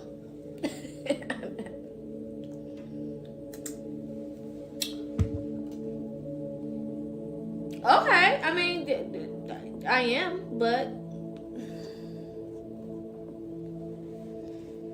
what you want to do this weekend? You want to go to this restaurant? What you think about this restaurant? What you think? My mother tell him what she want to do, and he asks me, what you want to do? You want to do that? And you know how some people they'll notice that there's some type of weirdness going on, and they'll try to bridge the gap. They'll try to, you know, I could tell he was that type of person. He could tell that it was some off shit with me and my mother. So he would try to bridge the gap. He would try to, you know what I'm saying, try to make me feel included, make me feel important. You know, some people can come around, and, you know, I feel like Spirit will send certain people in your life to try to help you, especially as a child, to feel seen or feel heard. Sometimes it's a step parent, sometimes it's a teacher, sometimes it's an auntie or uncle or grandparent. You know what I'm saying? It can show up in different ways, but you'll have that little piece of support, that little piece of being seen, that little piece of feeling heard. You know what I'm saying? Baby, my mother ain't let that last too long. She a child.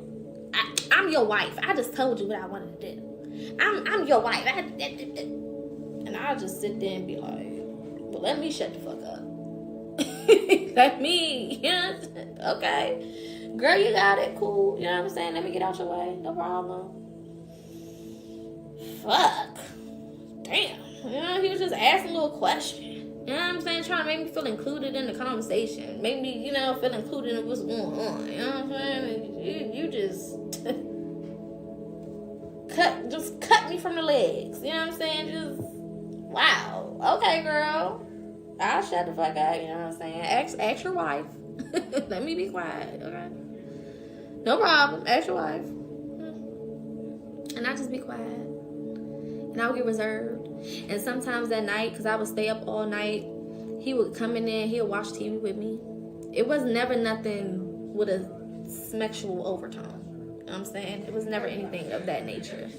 But it was very much so just comforting. You know what I'm saying? Very much so just company. You know what I'm saying?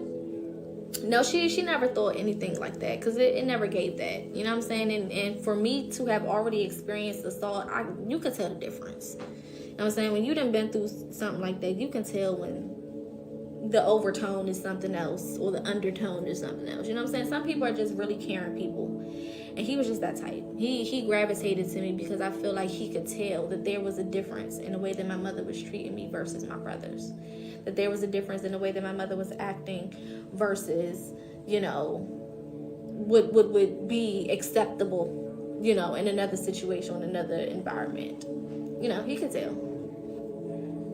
So eventually, you know, they got divorced, and I was like, well, damn, you know, that little piece of being seen that I felt like I got, that was gone. And now he was an outsider, and of course I had to take my mom aside, so I had to distance myself because that wasn't, you know, available anymore. So eventually I left. My mama was out of town, and I told my brothers, and I felt horrible leaving my brothers because both of them was at home. My mother would leave us to go out of town, and not to get too much in her business, but my mother always valued men, just like my father always valued women. Okay. So she would leave and go out of town. I had just graduated high school. I graduated in May. And I mean, the second that I graduated, my mama told me, if you don't got no job by July, you got to leave my house. I said, damn, I just walked across the stage. You know what I'm saying? Like, I just took my cap and gown off and put it in the closet. And you tell me I gotta leave? Damn. So, me being me, I said, fuck it. Okay, let me get a little job. Found a job. I was doing door to door. And at the time, you know, they was telling us, you know, there was an incentive. If you can get more people to be a part of the team and to come work, then we'll give you a raise. We can use some extra money. I'm like, oh, bet. So I would get on Instagram and I would post like, hey, my job is hiring, woo, woo, woo. You know what I'm saying? If you need an interview, you need a job, hit me up. And this guy just so happened to hit me up in my inbox. And, you know, me and him kind of started not really talking off no trying to be together type shit, but we was just really cool. Like, we would FaceTime each other and stuff like that. And he seen that I posted the thing, and he was like, hey, I saw that you posted about the job or whatever, you know, fly me in, like, you know, I need a job. So I'm like, okay, cool. I got him the interview, and, you know, he came and did the interview, and that day I finally seen him in person. I was like, oh, hold up, who are you? You know what I'm saying? You look all right. I know we be talking on FaceTime and shit, but I don't know, for some reason that person,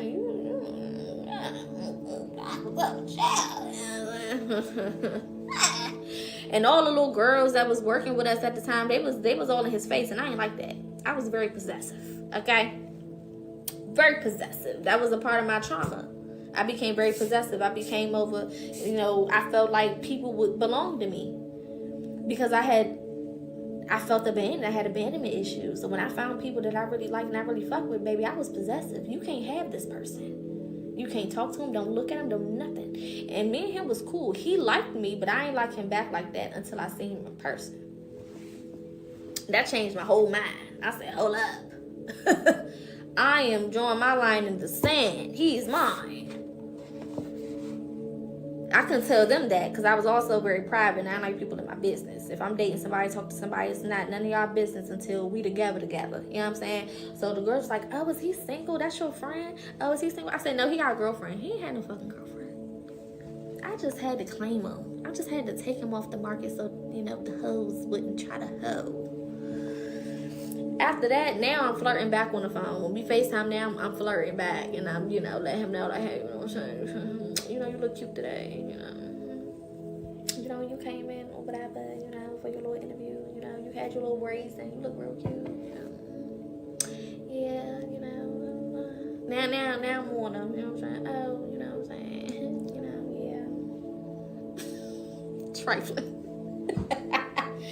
So then we seeing each other every day because we working together. And we on the phone every night. So we building this relationship, building this bond. And he became like my best friend. Right? Could tell him anything. He became my support system. Mind you, I'm still living with my mom. So I'm still going through the shit that I'm going through. Don't really have a relationship with my dad because once I moved with my mom, I kind of like cut ties with my dad. Because I was like, fuck it. You're not making no effort, so fuck it. You know what I'm saying? If you don't talk to me, I'm not going to talk to you. You know? So there really wasn't no connection there. I'm like, fuck it. So I was still going through what I was going through, and that was like my safe space. So one day, you know, my mom went out of town. This had to be... We started working with each other sometime in July of that year. By November, my mom went out of town. And I said, I'm about to move in with him. I had already been going over his house sometimes after work, and I would lie to my mom and tell her I was going to stay at my grandma's house because it was closer to my job site, but really I'll be at his house or his mother's house. And eventually, you know, I had got caught up over there one time, and my mom was like, you being grown, and blah, blah, blah, blah, blah, blah, and all this other shit. I was like, you know what, I'm just going to leave. I'm over this shit. I'm about to go. I packed my little shit up, and he came and picked me up, and I put all my bags in the car, and I told my brothers, hey, if y'all need anything, let me know. I'll send y'all some money. You know, I make sure y'all got some food in here until mom get back, but I'm gone. I'm out of here. And I left. And I was 18 years old. I had just turned 18 in June. I left in November. And I moved in. And little did I know at the time what that was going to be. That came with its own problems because that man had a girl pregnant at the time. I knew about it. I'm not going to say it was like no sneaky shit. I knew about it. Had the girl pregnant at the time, and that was a whirlwind because her hormones, and she was still in love with the man, and she wanted him back, and I'm like, whoa, what the fuck did I sign up for? I just wanted a little freedom, and now I'm over here dealing with the Maury show. Jerry Springer. Girl, what? But it was better than being in that house feeling attacked and belittled and ostracized and bullied by your own mama. I said, I'll take this any day. Fuck it. If I gotta go back and forth with the girl, I'll just go back and forth. Whatever. Fuck it. She eventually had the baby. And she realized that that baby wasn't going to keep that man because I had that man wrapped around my finger. Hello? He wasn't going nowhere. So she left the baby with us. And I ended up raising the baby. I ended up being the baby's mama. Literally. Okay? And then I finally started getting into it with the nigga. He started cheating on me. And I'm like, damn. You know, my little safe place wasn't so safe no more. I said, well, fuck. Now what I'm supposed to do? I had to move back in with my mama. But the whole time that I was gone, my mother would text me and call me and, oh, you know, if you ever need to come back home, you can come. And, you know, I didn't go to church for like the first month maybe that I moved in. So the whole church praying for me and my grandma getting up there. My brother would call me like, yeah, grandma got up there, was, you know, preaching about, you know, you and, you know, telling everybody pray for you and shit. And now I'm mad because I ain't like people in my business. Okay, so now I'm pissed. Why the fuck is she up there? Shit. So then when I finally do come back to church, everybody in my damn face. Oh my God, are you okay? Your mama had told us that, you know, they had them pray for my baby to come back home. Girl, what the fuck? Not the same you that was telling me I had a couple months to leave your house if I ain't had no job. Not the same you that would, come home mad at the job or a nigga and take it all out on me. Not the same. Can't be the same you. Can't be the same you. Calling me, telling me, hey, are you okay? Are you depressed? Are you this? Are you that? Oh, you can see my pain now I'm not in the house. But when I was under your roof, a couple steps from your room, you couldn't see me in pain? How was you cool? When we were 10 to 20 feet apart from each other, you couldn't see that I was hurt. You couldn't see that I was depressed.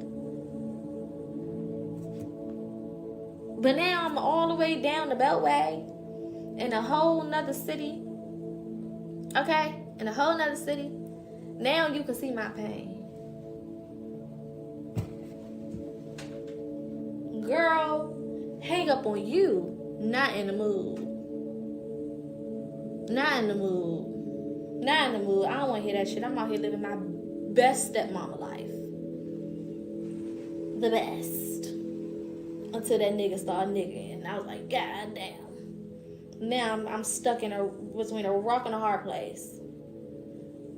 Because I don't want to go back home. I already know what it's going to be when I get there. But I can't stay here either because this nigga playing in my face. And I'm about to throw these bowls crazy.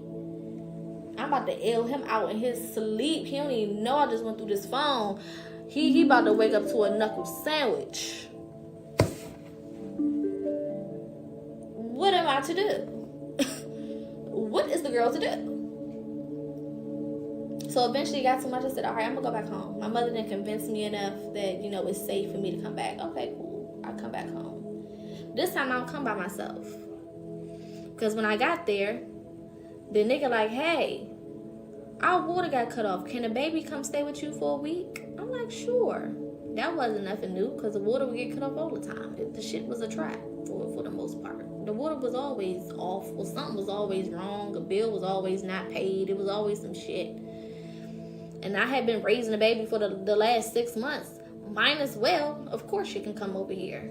But he didn't tell me that he was going to bring all her shit and then leave her and then go ghost for 2 years. What? Plot twist. Hold up.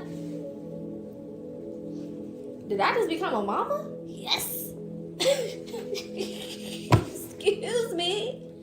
I'm thinking he pull up and bring her in. He putting all the shit in there. I'm like, well, maybe he just want me to have extra supplies. Maybe he just want me to be equipped. No, baby, he's not coming back. I said, what the fuck is going on here? But I raised that baby. You know why? Because I had abandonment issues. It all ties in together. That's why I'm giving y'all this whole story, because it all goes back to abandonment. And I saw that little girl. I saw me in her. Her mama was gone. Her daddy was gone. I said, I refuse to watch history repeat itself. I refuse to sit here and let that baby feel anything less than love. Refuse. It's not gonna happen. Not on my watch. What do y'all Van Zant say? Not on my watch. It's not gonna happen. Because I know what that feels like. And if I could do something to change it and stop it from happening to somebody else, I will. So I took that baby and I raised her. My mother fell in love with her, thankfully. She was just the chunkiest, little cutest, little fat little thing. So everybody fell in love with her. The whole house was in love with her. Brought us to the church. Whole church was in love with her. My grandma was in love with her. Everybody loved her. So it worked out. Because I don't know what the fuck would have happened had they not loved her. But you couldn't help but love her. She was the cutest, chunkiest, little chunky, just chunk. You know what I'm saying?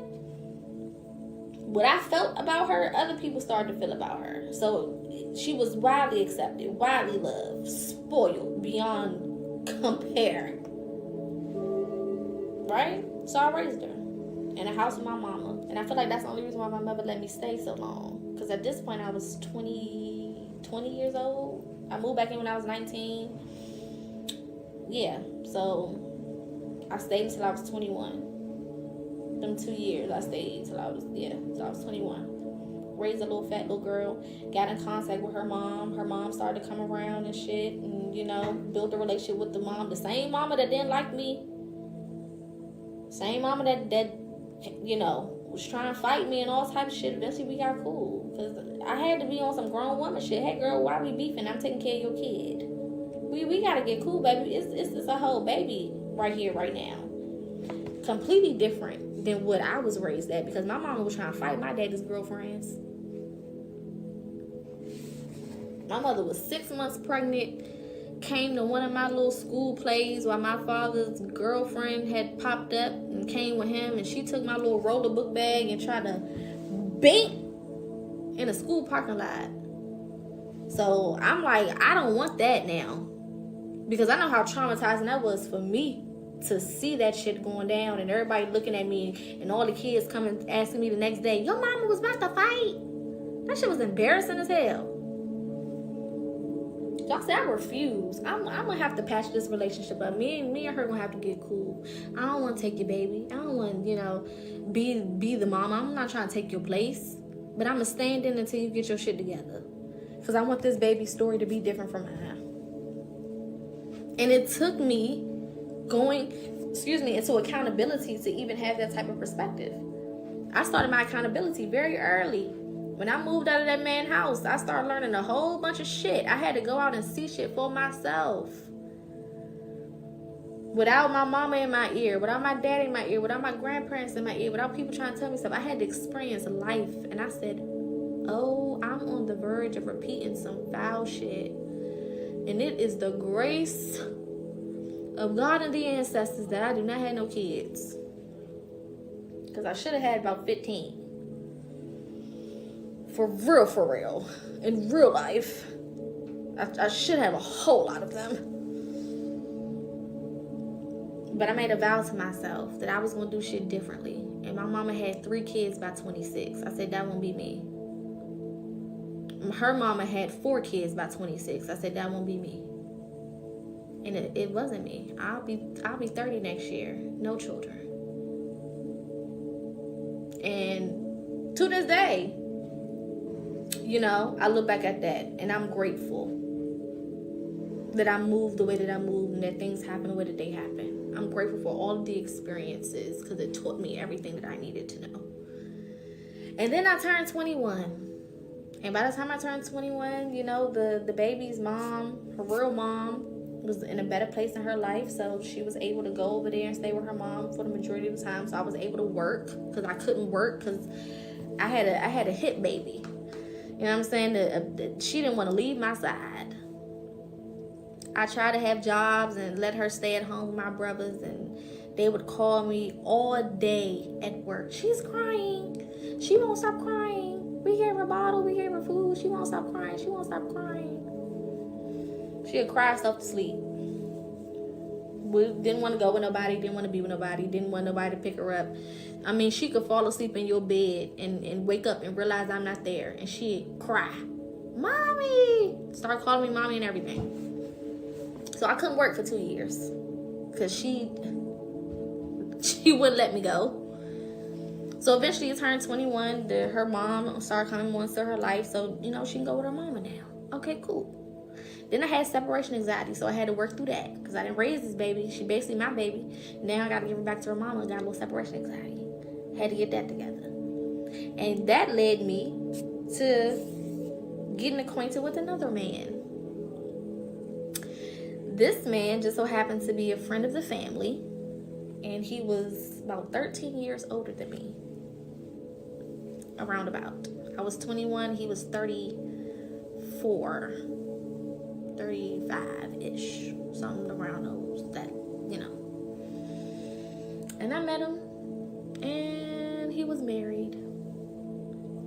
Now, the gag of that is, my mother's father was married, had a whole family of 4 when he moved from South Carolina to D.C. and met my grandmother.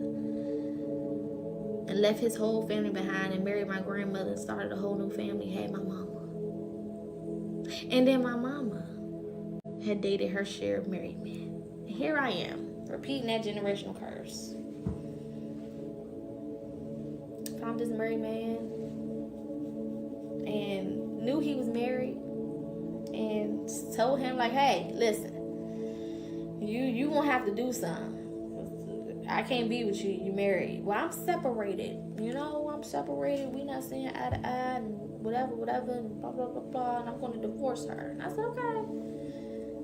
You better get to it. Because, the warranty on this relationship is running out. And he did. He divorced her. And she was pregnant. And not just like, oh, I just found out that I'm pregnant. No. Like 6 months.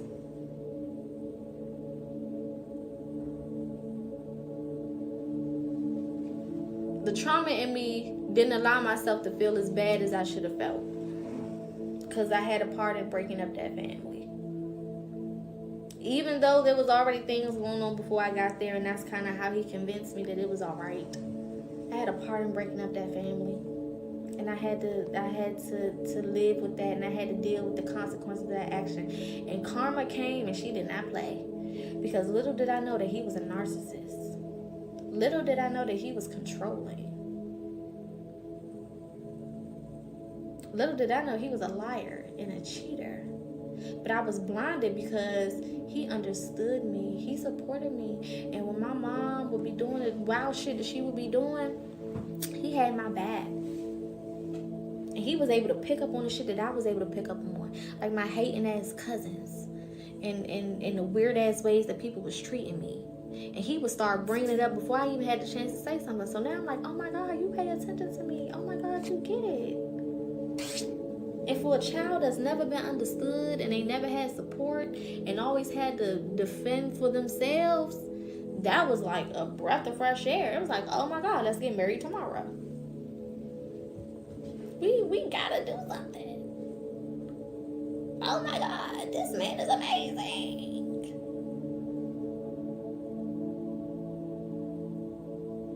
Little did I know. Little did I know what was awaiting me.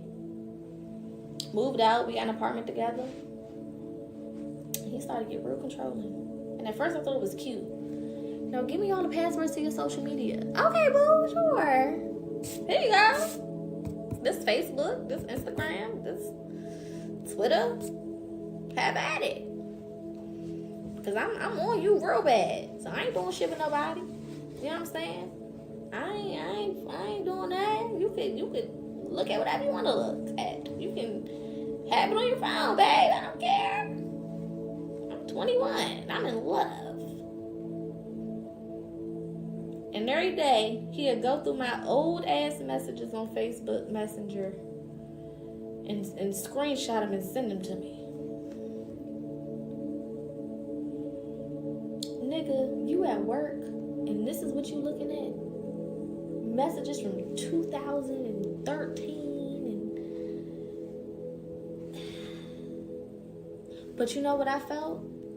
I felt seen. I said, oh, he care about me. Oh, he crazy about me. Oh my God, babe, that shit is so old. Like, you're so crazy. Why you being so crazy? Oh my God. That happened before you. He let me so bad. Oh my gosh. I thought that shit was cute. That a nigga's going through old ass messages and he mad and he's screenshotting them and he's sending them to me. And I'm at work trying to get away, go to the bathroom so I can call him and calm him down.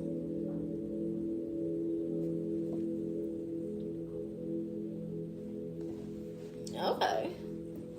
You couldn't convince me that he didn't care about me. But he was buying me shit. He was, supporting me. It was so many other things that I wanted that was happening that was overshadowing the warning signs. The bright red warning, stop. If you continue past this point, it's gonna be some shit. I'm just warning. Real quick, we do gotta go So tap in with the goal, y'all. This is a way that you can show your support to me for what we've been talking about. Shout out to everybody that's been here so far, that's still here. Make sure that you live. Make sure that you follow. And yeah, everything is appreciated. But girl, warning signs. I was ignoring all of them because again, I felt like I was getting something that I didn't have. I felt like I was finally getting the attention that I didn't have. I felt like I was finally, being seen, being heard, being cared for. I finally had somebody willing to act a little cuckoo for Cocoa Puffs over me. Because when I was assaulted, nobody came to my defense. Nobody even noticed that something was different with me. When what happened to me, nobody showed up on my behalf and said, this happened to my child. I need answers. You know what I'm saying? Nobody did any type of investigations and why is my child acting the way that they acting and, let me show up for my child. I didn't get that. You know what I'm saying? I didn't get that. So to have it wrapped in the way that it was wrapped, it still felt like something to me. It still felt good. It still felt like I was being seen, heard, understood, even though I was now laying in bed with a narcissist every night, with someone who was controlling, with somebody who had their own issues, their own traumas, because his mom had mental health issues.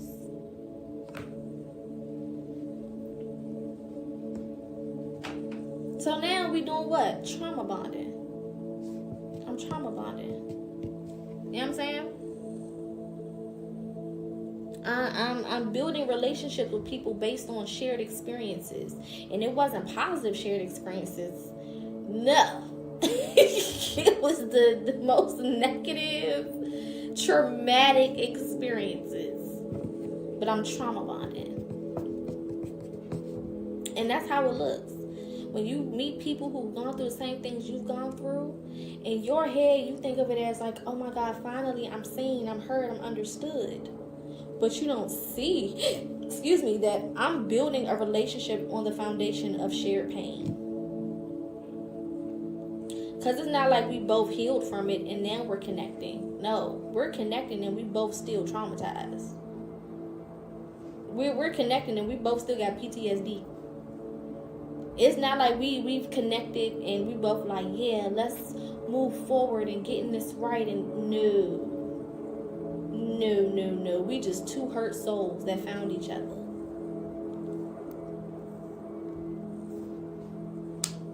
So I had to start dealing with the karma of that decision.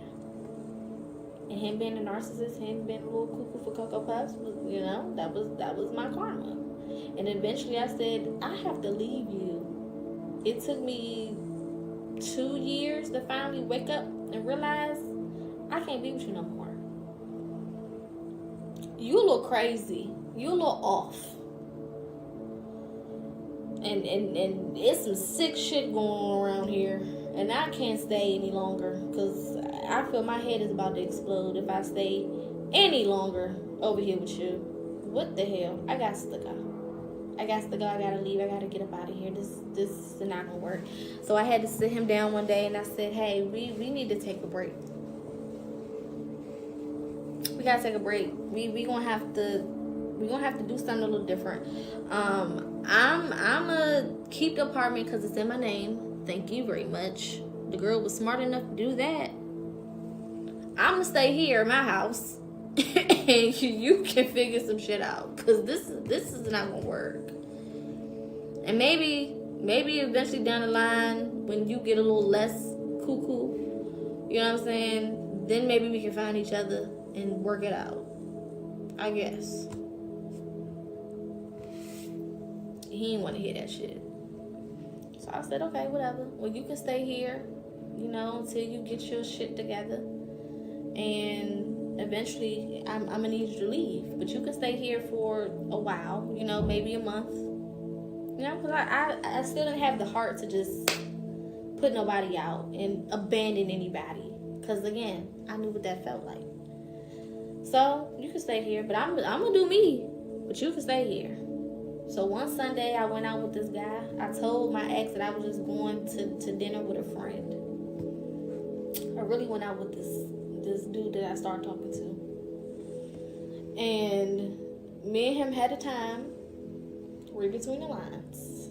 Okay, me and the new dude, we had a time. And I pulled back up to my apartment, okay, because it was mine. And I was getting out the car, and the guy, kissed me all in my mouth. Okay, I'm not thinking nothing of it. We just had a nice time. And he gave me a little goodbye kiss. Okay, cool. Little did I know, my ex was sitting in the parking lot watching me the whole time, and saw the man kiss me in my mouth. Didn't know that. So I got upstairs, and I'm, preparing to get in the shower and getting ready, because it was a Sunday. I'm getting ready to go to work the next day. I was a school teacher at the time. Again, I worked a billion different jobs. And I'm getting ready to, get ready for the week. And I get a FaceTime call from my ex. I'm thinking, here he go, wanting to talk about us getting back together. Mind you, he's still living in my house, because we just broke up like 2 weeks ago. But he's still living in my house. He, in his head, we still together. Delusional. Okay, we is not together. So he FaceTime me like, here you go. He probably want to talk, and because he didn't want me to go out that night. I'm like, we not together. You don't tell me what to do, okay? Baby, I answered that FaceTime. He has the camera angled on the back of a car. He's driving, and there's a car in front of him. And I realized, like, hold up, I know that car. Hold up, I just got out of that car. He's following the man home.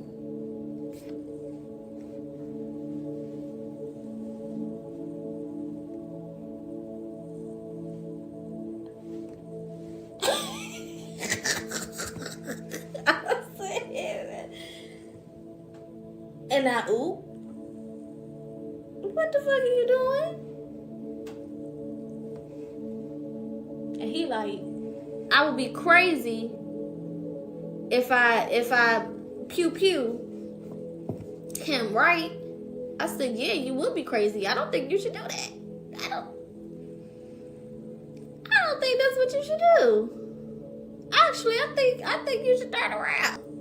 What he didn't know was the man in that car was Dominican, and he wasn't wrapped too tight.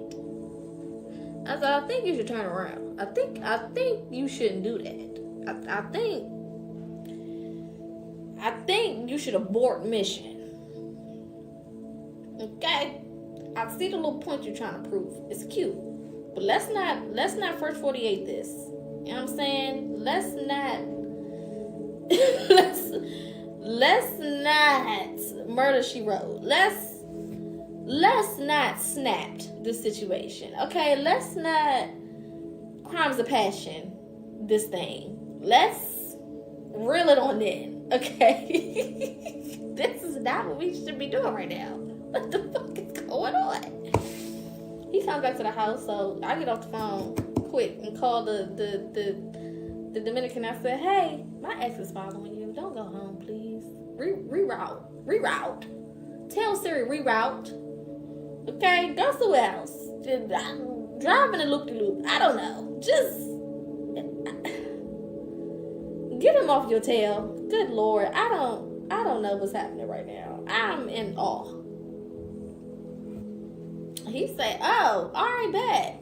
I mean, he's not fucking scared at all. I said, well, this isn't a good sign. Nobody in this conversation has any fear in their heart, and I don't think that that's a good idea. I don't think that that's a good sign at all. What is going on? What's happening? My ex was a Cancer, the Dominican's an Aries. Woo! Cuckoo for Cocoa Puffs in two different ways. You know what I'm saying? Wow. I said, okay. He said, actually, I'm on the way back to your apartment. I said, you're doing what? Don't come back here. He's going to follow you back here. What are y'all trying to do right now? What the? All of a sudden, my ex comes pushing through the door. My apartment door fly open. He's on 100,000 million. Oh, so this what you do? You going to be in the car kissing this nigga and what. I said, nigga, I told you 2 weeks ago, we is not together. What is wrong with you? We is not in a relationship no more. We is broken up. You got to get this through your head. What the? Baby, he picked up a chair, act like he was trying to hit me, snatched my phone, took my keys, ran out the door. I'm like, what the fuck? Me, I run out behind him, not realizing that the bottom lock is on the door. He has my keys and my phone. So when I close the door, I am now locked out. It is 3 o'clock in the morning. I go downstairs. I get off the elevator. He's nowhere to be found. I'm not no po-po hoe. But that night I had to call the police. So this random lady just so happened to be coming in the apartment, little black lady. She was so sweet. I said, ma'am, can I please use your phone? I need to call the police because my ex got my phone and my keys and I can't get back into my apartment. I don't got no shoes on. I'm out here in socks and some little short shorts because I was about to hop in the shower. Okay, this is completely fucking up my night. So she let me call the police. She said, I'm going to stay down here until they get here and make sure that you all right. I said, okay, thank you so much. You know, you can tell she was somebody's mama. She's probably the same age as my mama. Call police get there. All of a sudden when the police show up, this nigga come walking back through the door. They're like, can you please give her stuff? I said, is it a way that y'all can get my key from him so he can't get back into my apartment ever and he can just move all his shit out right now? Because I don't want him back in my house. I don't feel safe.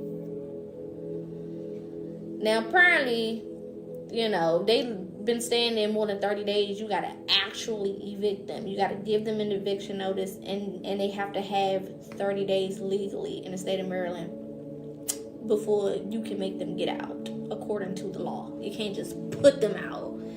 You know, if they've been there more than 30 days, it's basically you got to evict them. You got to give them 30 days and a notice to be out. And my name was the only one on the lease, so I had to do it the right way if I want to do it. So he's like, don't worry about it. I'm going to get my shit out this week, and you can have your key. I'm like, all right, man, whatever. I go back upstairs. He get his little shit for the night. The police come upstairs to make sure he just got what he needed, and he left. I called the dude, making sure he cool. He like, oh, yeah, I've been sitting in the parking lot the whole time. I'm watching him get in the car right now. I said, you are doing what? You been outside the whole time? I told you I was coming back to your apartment. You thought I was gonna leave? No, the nigga acting crazy. I gotta make sure you good. The toxic trauma in me was like, oh my God. He stuck around and he stayed and he made sure that I was good and oh, he's a man and da-da-da-da-da, you know what I'm saying? I'm like, ooh. So then I'm like, okay, well, you know, he left or whatever, so, you know, you can go home, you know what I'm saying, whatever. He was like, no, I'm not going home. I'm just going to stay here until the morning, make sure he don't come back. I said, oh my God, what a man, what a man, what a man, what a mighty good man. What a man, girl. I just knew me and him was getting married.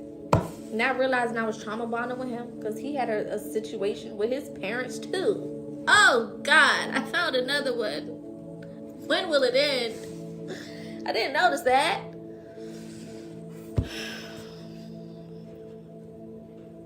So now me and him have a sexual relationship. And I'm healing from this relationship I just got out of.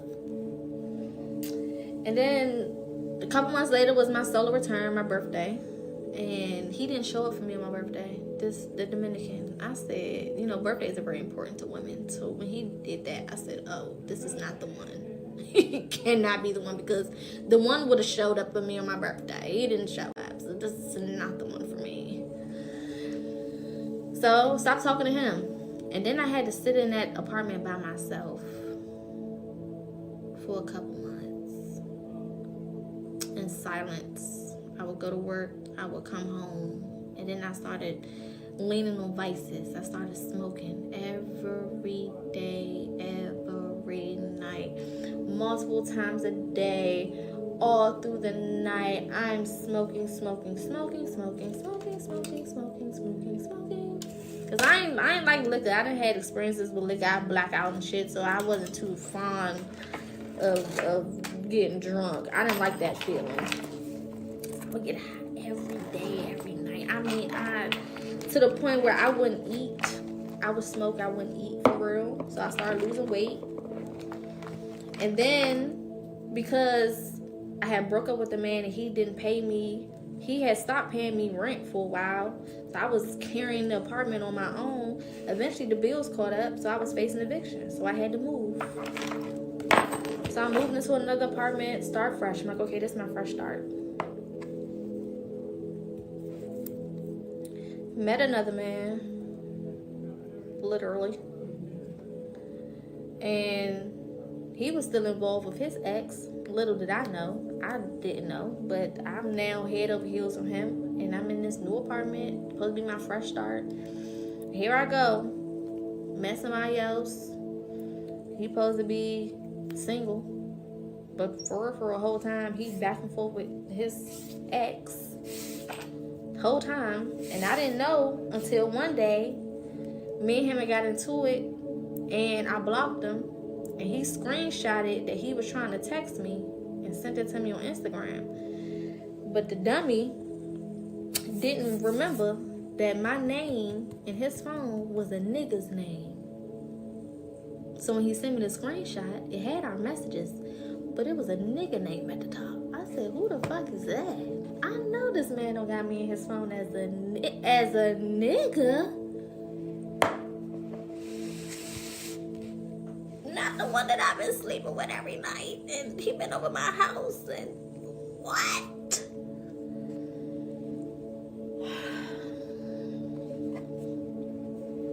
I said, you know what? I'm good on everybody.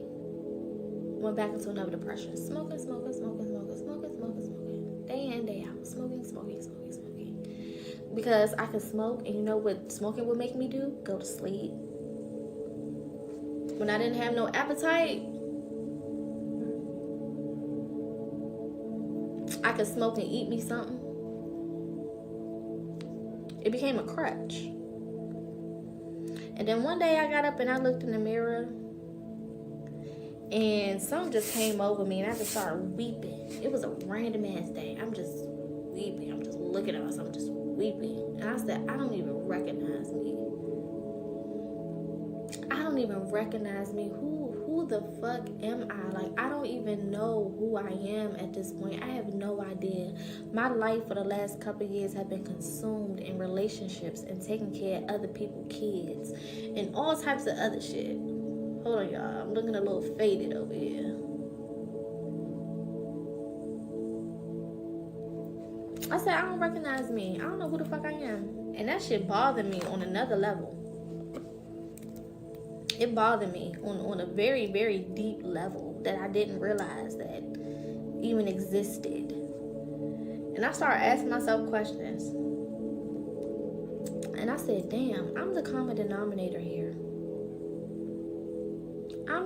There's no way I can continue to blame these men and blame my mama and blame my daddy and blame my cousins who was fake as shit and would go and talk about me and put my business in the street. I can't keep blaming these people. I'm the common denominator. There's something that I'm doing that is either attracting this energy to me or making it look like these types of people can come into my life and do the shit that they doing. There's some type of energy that I'm giving off. There's something I'm not saying. There's something I am saying. It's something, but it's me. Because ain't no way I done been through X amount of niggas and they all the same. Or all these relationships turned out the same. Somewhere, somehow, it all revolves around me. So I need to fix me. And that's when my healing started. That day I looked in the fucking mirror and didn't recognize myself is when my healing started. Because I wanted to know who I was. I wanted to know who I was. And I wanted to develop into who I was supposed to be. And I knew that the only way that I was going to be able to do that was to learn myself. The parts of me that I was avoiding. The parts of me that I was acting like were non-existent. The parts of me that I was ignoring. The parts of me that, I overlooked. The parts of me that I didn't even know was there. I wanted to know all of the intricacies of my energy. I wanted to figure that shit out so that I could be a better person. I didn't want to keep waking up living the same type of life. I didn't want to keep meeting the same type of people. I didn't want to keep having the same types of experiences. I didn't want to feel abandoned anymore. I didn't want to feel pain anymore. I didn't want to be a victim anymore. I didn't want it. I wanted to change. I wanted something different. I wanted to live differently. I wanted to have a different life. I wanted to experience the things that I've always wanted to experience. I remember that I had goals. I remember that I had dreams. And I remember that at one point in my life, I kind of knew what I wanted to do. And I kind of knew who I wanted to be. And I realized it wasn't too late. It wasn't too late. I had been convinced that, it was too late to fix it. Or that where I was that was enough. Or that my job was to be somebody's girlfriend. Or be somebody's mama. Or be somebody's wife. Or all of those things. And I had to wake up one day and say, it's not too late. It's not too late for me to live. It's not too late for me to have. It's not too late for me to be what the fuck I'm supposed to be. Who I'm supposed to be. How I'm supposed to be.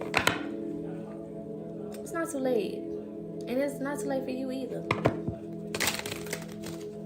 All of that to say, it's not too late for you either. And there are so many times that I was presented with the option to choose myself. There were so many times in the midst of all of those situations where life gave me an opportunity to choose better and to choose different. And a lot of times because I was scared of doing it alone, a lot of times because I was afraid of being ostracized again and feeling neglected again and feeling abandoned again, I didn't choose those options. I chose what felt good. It felt good to have people around even if those people was bad for me. It felt good to be loved even if the love wasn't good for me. It felt good to be chosen even though the person that was choosing me was a narcissist or a manipulator. It felt good. And it wasn't until I had that aha moment and I had to look myself in the eyes with nobody around, no distractions, because I realized I was using these relationships and I was using these people as distractions. I didn't have to deal with my problems as long as I was helping somebody else with theirs. I didn't have to admit my wrong and deal with my pain as long as I was there to comfort somebody else. Or be there for somebody else. Or show up for somebody else. Or take care of somebody else. Or hold somebody else down. I didn't have to deal with that shit. Okay? What do you think about abortion? I don't see anything wrong with it. Everybody has a different situation. Everybody does things for different reasons. And I feel like everything happens for a reason. If it's not the time to have that baby and bring it into this world, then it's just not the time. And if you had a baby and you brought it into this world, then it was the time to do so. It may not have been the easiest choice. It may not still be the easiest choice, but there's a reason that baby had to be here. Okay? Can you tell me why my father pulled a pew-pew out on me? I didn't do anything wrong. I can't tell you why, but I can tell you that people have issues. Everybody comes into this world with a number of traumas that are either put on them because of generational curses or that are created because of experiences that they've had. And it alters the mind of who you are. It alters the way that you're able to show up for other people. It alters the way that you show up for yourself. And our responsibility, again, it's not our fault that we were traumatized in some situations, but it is our fault if we stay traumatized. And our job is to figure out where our traumas are so that we can first feel them. That was one main thing that I neglected to do with my traumas. I thought that pushing it to the back of my head and finding distractions was a way to solve it, but I had to feel it. I had to sit in the trauma. One of my favorite exercises that really helped me was a mirror exercise. Again, I started my awakening with a mirror, and mirrors are very helpful. And I would set up a mirror or sit in front of a mirror, pull up a chair, sit in front of a mirror, and I would say my traumas out loud. And I would say things like, I was essayed.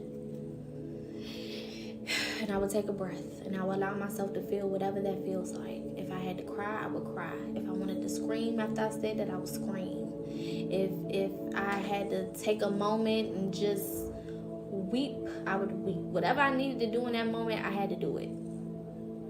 And I never stopped looking at myself while I did it, because I wanted to show myself, I'm not going nowhere. I'm going to support you through this whole thing. But I would do it right in front of that mirror. And I would take a breath, and I would process it, and I would feel it. And then I would say, it's not my fault. Because it's not, and it wasn't. But I had to get to a place where I can even just acknowledge that. Like, just acknowledging that. The mere experience of speaking it. There's a lot of things that have happened to us that we've never allowed to come out of our mouths. Even in the comfort of our own energy, we've never given ourselves permission to be vocal about what has happened to us. And in order for you to heal it, you have to stand in that truth of what you experienced. And sometimes that's the hardest part of the entire thing, is to stand there and be like, damn, this did happen to me. I am a victim of this experience. I had this experience. That's hard as hell. Difficult, painful, excruciating, especially if it's something that you have ignored for a long time, especially if it's something that you pretended didn't happen, especially if something that you convinced yourself is not important. And I had to do that for each one of my traumas. And I had to allow myself and give myself the space to feel what I felt in an environment that I created safe for me. If I had to light my candles, I lit my candles. If I had to do my sage before I did my sage. If I had to put on some healing music frequencies or whatever, I did that. Whatever I needed to do to make myself comfortable. If I had to sit in a shower or sit in the bathtub and hold up my phone and use the camera on that so I could look at myself, and that's what I would do. Whatever I had to do to help me feel safe. If I had to put the covers over my head, sometimes you got to go back to, how you felt safe as a child. If I had to put the covers over my head and just create a little fortress for myself, and that's what I had to do. Whatever I needed to do to create that safety and that safe environment for myself to be completely organic and real and raw in that moment, that's what I had to do. And then I expressed what I felt. I expressed my pain. And you do it by yourself because there's no judgment by yourself. You don't have anybody saying, well, it was your fault. And well, if you didn't do this, then this wouldn't have happened to you. And if blah, blah, blah, blah, blah. And you don't got all that when it's just you. And I gave myself permission to be a victim. You can be a victim in this moment. It's okay for you to point the finger in this moment because this is your truth. It happened to you. It's okay. And after I got all of that out, then I said, okay, I need to release this. One of my favorite methods is a burn letter. So once I vocalize it, I will write it out. I release this experience, and I will go into detail about the experience, which we don't like to do, especially if it's something that is very traumatizing, very, very traumatic. We don't want to do all the details, because the more details you bring up, the more you feel it. The more it is real, the more it is cemented in your being that this actually happened. If I don't talk about it, if I don't get into the details, I can kind of ignore it. I can pretend like it didn't happen. I can, push it to the side. But when I start to point it out and call it by name and get into the details of it, I have to surrender to the fact that this was an experience that I had. This did happen to me, and it did affect me. And I would write that out. And I would be crying while I'm doing it. Sobbing. Paper wet, tears all on the paper, whatever. But I had to get that shit out of my energy because it was draining me. It was draining the life out of me from the inside out. I was being drained. I was rotting from the inside out, carrying all of these secrets, carrying all of this trauma. I had to write it out. And I mean pages. I didn't realize how much I was carrying because I would look up and I done wrote 3 pages worth of shit. and just completely zone out and just, hand just going. It's just flowing. I'm just like, okay, whatever. Not thinking about it. Not putting no time limit on myself. Not restricting how much that I write. Just allowing myself to flow. And it was just flowing. By the time I looked up, I had about 6-7 pages of shit just written out. And then I took it. I found me a good old, big old pot, little pan. You can get a pan, a big pot that you like cook spaghetti in, like one of them big ones. And I dropped it in there. And I took me a match, or I lit it and went outside and just watched it burn. And while it was burning, I started giving gratitude. I'm so happy and grateful that I've released this from my energy. I'm so happy and grateful that I started the process on becoming a better person. I'm so happy and grateful that I'm on a road to these things no longer affecting me, no longer eating away at me. Because remember, there's power in the tongue, right? We are very powerful beings. It's just all about how you execute and you show that power. I was writing all of it, while it was burning. I'm just talking, and the words are just flowing. I'm just so happy and grateful that, I'm letting go of this, and I'm letting go of that, and this is ending for me, and this part of my life is over, and blah, blah, blah, blah, and it's just flowing. I'm just letting the words flow. Just very organic, very natural, very in the moment. I cried a little bit. Just snotty nose. When you cry so much that your nose is stopped up and you can't breathe. Had to breathe out my damn mouth. I was just in it. And the beautiful thing about this process is, of course, it's not a one and done, right? So just because you do the exercise one time, it doesn't mean that everything that you've written down and everything that you released is just gone from your energy and you're no longer going to be triggered and it's just over. No, this is a journey. It's not a race. It's not a competition, right? So the beautiful thing about these exercises is you can do them more than one time. You can do them more than 50 times. You can do them more than 1,000 times. Whenever you need them, you can pull these exercises out and do it. So anytime I needed, I was reminded of a certain trauma, or anytime I thought about a certain thing, I would go back and write. I would go back and do my same little 1, 2, 3 steps and release it and do what I need to do until I felt like I was in a place where I can finally move on to something else. Or, I can finally move on to a different situation, or I finally really feel some relief. Because sometimes you do it and you may not feel that relief. You may still feel heavy. And that's okay, because it's a process. It's a process, and it doesn't happen overnight. It takes time. And you have to allow yourself to just flow. You got to allow yourself to just go with the flow of the process. And then another thing is, you don't have to remember everything all the time. I know a lot of times when we go into healing, we're trying to remember every single detail of every single thing, or you're trying to go back as far back as you possibly can to remember certain things, and you may not. You know what I'm saying? You may not remember everything. That's okay. Do what you remember. I always say, when it comes up, let it come out. Right? So sometimes you might be minding your business and all of a sudden you're reminded of a trauma, or all of a sudden you're triggered, or all of a sudden you think of something that you experienced, or all of a sudden you just feel a pain, or you just feel emotional, or whatever. Give yourself the space to allow that shit to come out.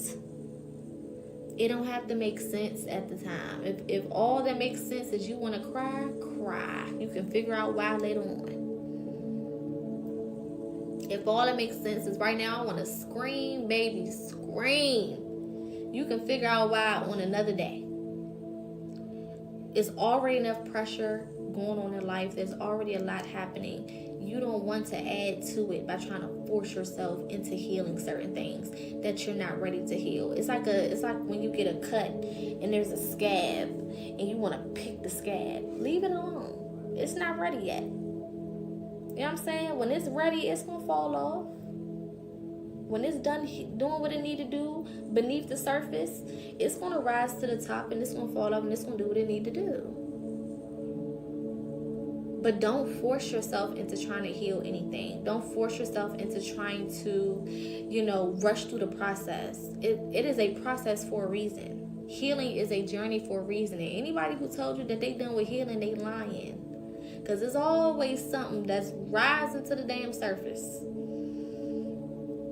You could be on your journey for a long time, But it's always something that rises to the surface that you need to heal. And you may have healed something, but then you're triggered. Triggers are also very important as well. Because you can go through the process of healing a certain thing, but then if you don't deal with them triggers, you're going to find yourself right back in the same place that you was. So triggers are important. Do you know what your triggers are? You need to know them like the back of your hand. And every day you learn a new one, you need to get familiar with it. So that way you can establish your boundaries. Boundaries and triggers go hand in hand. Because of my trauma, I can't deal with people yelling at me. You want to see the old poker real fast? Raise your voice at a time that I'm trying to share my feelings or emotions, or at a time that's just emotionally inappropriate. Talk to me crazy. You talking about trigger? You talking about put that thing down, flip it and reverse it? We about to go back to 2012. You yell at me at the wrong time. You know what I'm saying? And I had to realize, even though I've done a lot of work on myself and I've come a long way, them triggers will sneak up on your ass if you are not aware of what they are. And I had to say, okay, now I got to establish boundaries. So when I would meet new people, because everybody don't know your traumas. When you just meeting a person, they don't know what you've been through. You know what I'm saying? They don't know. They not really responsible for your reaction if they have no idea that they triggered you. They don't know what your triggers are. They don't know your experiences. They don't fucking know. Maybe where they grew up, they used to yelling. Maybe that's how they know how to communicate. Not saying that it's okay, but just saying they have no idea. It's just like a country, right? This is always the way I explain it. If I go and leave the United States right now and I go to Russia got their own set of laws. They got their own rules, their own justice system, their own courts, their own jails, they own everything. I can't go over there and be like, well, in the United States, I can do this. They gonna be like, okay, and you not in the goddamn United States. You was in Russia, ho. Okay? This is not the U.S. This is Russia. We said you can't do it. Now go to jail. Period. Because they have their own rules, they have their own laws, they have their own regulations. And I can't, just because I'm familiar with doing something in another situation, in another state, in another country, go over there thinking I can just do whatever the fuck I want to do. But if I go to Russia and they don't have their laws posted nowhere, their rules are not posted nowhere, they're not telling anybody what the laws are, they're not telling nobody what the rules are, and then people do something, Russia can't hold that person at fault because you didn't explain it to me. You didn't tell me that this was a law. So how I'm posing up? You don't have your laws listed nowhere I can find them. You know what I'm saying? It's not on the welcome website. You know what I'm saying? It's not printed nowhere. It's not no signs up on the door, nothing. You just think I'm supposed to just come over here and just... No. So when people come into your life, you got to have your rules and regulations posted. Hey, over here, we don't do that. Now, I don't know where you come from. I don't know what you was allowed to do over there in that person's space. But over here, we don't do that. We talk to each other with respect. We move and operate in emotional intelligence over here. I have to make that known. Because a person may trigger me, but they may trigger me because they don't know what the fuck my triggers are. And if I don't even know what my triggers are, how can I stop myself from being triggered? How can I protect myself from being triggered? I can't. So self-inventory, self-discovery is the way to start protecting yourself. Right? And then you start implementing them boundaries. So now if I get into a conversation with somebody and they raise their voice and say, hold up, I don't respond well to people talking to me like that. So if you would like to continue this conversation, we can do that. I would love to continue this conversation and get to the bottom of whatever we need to get to the bottom of. But you're going to have to start with talking to me with some respect. And if you can't do that, now I'm moving into a non-negotiable. If you can't do that, then we can't talk. Boundary first, non-negotiable. In some situations, it's non-negotiable first, and that's it. So if you come into my life and you put your hands on me, one and done. Non-negotiables. Non-negotiables are one and done. You got one time, and that's it. Ain't no forgiveness. Ain't no let's talk it out. Fuck it and no. Leave. Exit. Stage left. You got to go, ho. You know what I'm saying? You got to know, what are my non-negotiables? What are my boundaries? You got to get a PhD in you. You got to get a doctorate in you. Shouldn't nobody be able to come into your life and tell you more about you than you already know about yourself.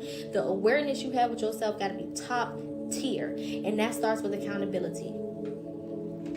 I know at one point I struggled with emotional codependency. So you know what I had to do? I had to be single. I had to not get into no relationships, even though relationships wanted me. I had to say, I can't do it. Because I'm struggling with emotional codependency. I get into a relationship with you and I lose all focus on my own life. I stop going to work. I'll stop paying attention to this. I can't do it. And that shit was a struggle. Because I wanted love. I wanted a little nookie at night. I wanted to be cuddled and held and kissed on and all of the things. But I knew I wasn't emotionally ready to handle that. I couldn't handle that. And that took awareness and accountability. And that sucked ass. I hated it. But it was necessary. And the more time I spent with myself, the more I learned myself. The more I understood myself. The more I got it. And I was like, oh, okay. I could do this. I could be bad all by myself. I can get it done. You know what I'm saying? I can focus on what I need to focus on, and I can become who I need to become, and I can do what I need to do. Cool. And then when I got to a place where I could exist with somebody else without abandoning myself, I started to date again. I started to open myself up again and say, okay, now I think I'm ready to put myself back on the market. But how long did that take? Poca been single since 2019. You do the math. On purpose. Because I had years of shit I had to work through. And anytime I talk to somebody, I could feel some of that shit start creeping up. And I would be like, oh, nope, not ready. Can't do it. Then I give myself a little space, a little inch. Like, okay, let's test this out. I get into it like, oh, nope, can't do it. I had to learn what works for me. And if I had to sacrifice some time to be alone so that I can get secure within myself to then be not only good for somebody else but good for me, then that's what I had to do. And I was willing to make that sacrifice because I seen what the opposite of that looked like. I had lived the opposite of that for so long. I don't want to go back into that. I don't want that to be my experience anymore. I don't want to have to deal with that anymore. Everybody's journey don't look the same, and that's the beautiful part about this journey. It's customized to you. What do you need? What do you know that you need that scares you? That's where you gotta go. What do you know you need to do for yourself that scares you?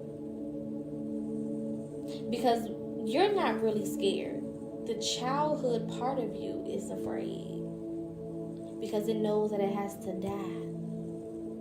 Death and rebirth is a huge part of this journey. And that part of you that's been sticking with you through all these years and all of those feelings and emotions that you've been carrying around all this time, that part of you has to leave, and it don't want to leave. Thank y'all for the gifts. It does not want to leave. It don't want to go. Don't want to go nowhere. It wants to stay cooped up under you real cold, and we're warm and cozy. And that's where that fear comes from. You're not really afraid to change. But that part of you is afraid to leave. Because it's your comfort zone. It's your comfort blanket.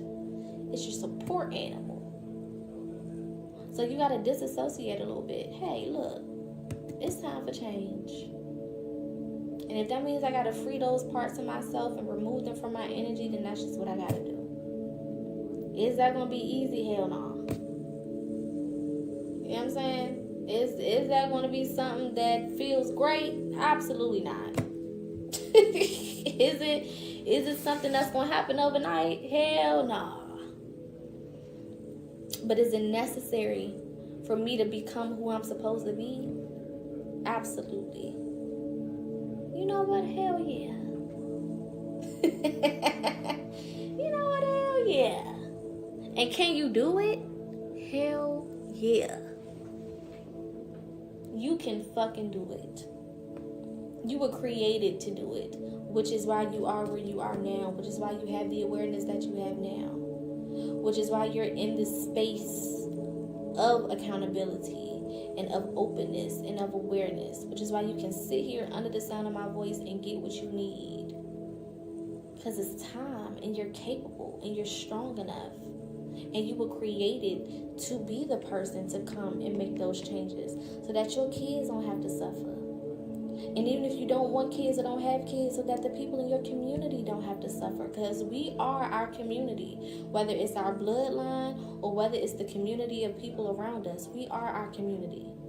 We are all a reflection of each other. So when I heal, we heal. When I grow, we grow. When I move, we move. Just like that. Alright? Any questions, comments, or concerns before I get up off of here? I'm going to put my website in the comments for those who may want to book a session with me, whether you're ready to heal, whether to take your journey to the next step, whether you need a reading or consultation or advice or mentorship. All of those things are available on my website. I'm also going to put my YouTube in the comments because all of my lives are recorded and posted to my YouTube the next day. So this specific live will go live on YouTube tomorrow for those who want to tap in and watch it from the beginning, or for those who came in a little late, or for those who just want to rewatch it, period, and use it, whenever they need to play it back, okay? Those things are available. I will make space for anyone to ask any questions that they have. Remember, I did have a goal for this live, so before we close out, let's see how close we can get to this goal. All gifts are accepted. All gifts are appreciated. All follows are appreciated. All likes are appreciated. Or you just being here, period, and getting what you need is all appreciated. I am grateful for this platform. I'm grateful for the energy. Thank you guys for coming into this space and being able to feel safe to share your own truths in the comments. I'm an open book, so feel free to book with me. Feel free to ask me any questions. Feel free to inbox me. There is a contact form on my website that you can fill out if you do need assistance, and you may not know what you need, but you just like, Poca, I need help. I'm ready. Okay, feel free to fill out that contact form. It will email me on your behalf, and then I will respond to that email. My books are pretty open for January, so if you do need to book, feel free to do so. I do also have a payment plan option at checkout on my website for those who may need to split their payments up. If that payment plan does not accept you, because I think it is like kind of like Afterpay and all that stuff where you have to like submit whatever and it'll accept you. If it doesn't accept you, I do also offer personal payment plans. So just inbox me or shoot me an email of whatever service it is that you want, and we can figure out a way for you to get it and split up your payments, okay? Other than that, I will also put my Cash App in the comments for anyone who wants to support monetarily. And yeah, these lives are Monday through Friday, between the hours of 4:30 and 7, and then on Sundays between the hours of 3 and 6. So definitely make sure that you tune in. Make sure that you subscribe to the YouTube just in case something does happen to TikTok. I don't think it will. But just in case, okay, make sure that you subscribe to the YouTube because I will be doing my lives there just in case anything does happen. Other than that, this is a newer platform that I am building, so definitely make sure that you follow, make sure that you like. I will be posting little clips of this live on this page as well, so be sure to check back for that. And enjoy the rest of your night. Again, I hope that these messages have helped. I hope that you found something that you needed from this reading, or from this, well, I guess it was a reading. I guess I read myself to read y'all. I feel like my lipstick all over my mouth. Anywho, again, hope you guys got something from this. Tomorrow we'll probably do a general read, and just kind of see what comes out. I don't really have any direction. If there are any specific topics that you guys want me to cover, feel free to inbox me or email me and let me know. Hey, Poca, talk about this, talk about that. Tune in, chime in on this, whatever. Let me know. Y'all know I'll talk about pretty much anything. We talk about pretty much anything over here, whether it's emotional, whether it's spiritual, whether it's personal. I've shared my personal stories about a lot of things on my platforms, and I will continue to do that, because that is how we heal. We heal through other people's stories and knowing that we're not alone in the things that we experience and things that we go through. So light and love to all of you beautiful people. Enjoy the rest of your night. Again, this will be posted onto YouTube tomorrow, so make sure that you tune in for that, and I will see your beautiful faces tomorrow afternoon. Also, make sure that your notifications are on for this page. Your live notifications are on so that you know when I go live. I know sometimes y'all be at work and stuff, which is why I posted to YouTube afterwards. But if you are able to catch the live throughout the day, make sure that your notifications are on so that you know when I've started. All right? Light and love. Have an amazing rest of your day, and I'll see y'all tomorrow. Peace.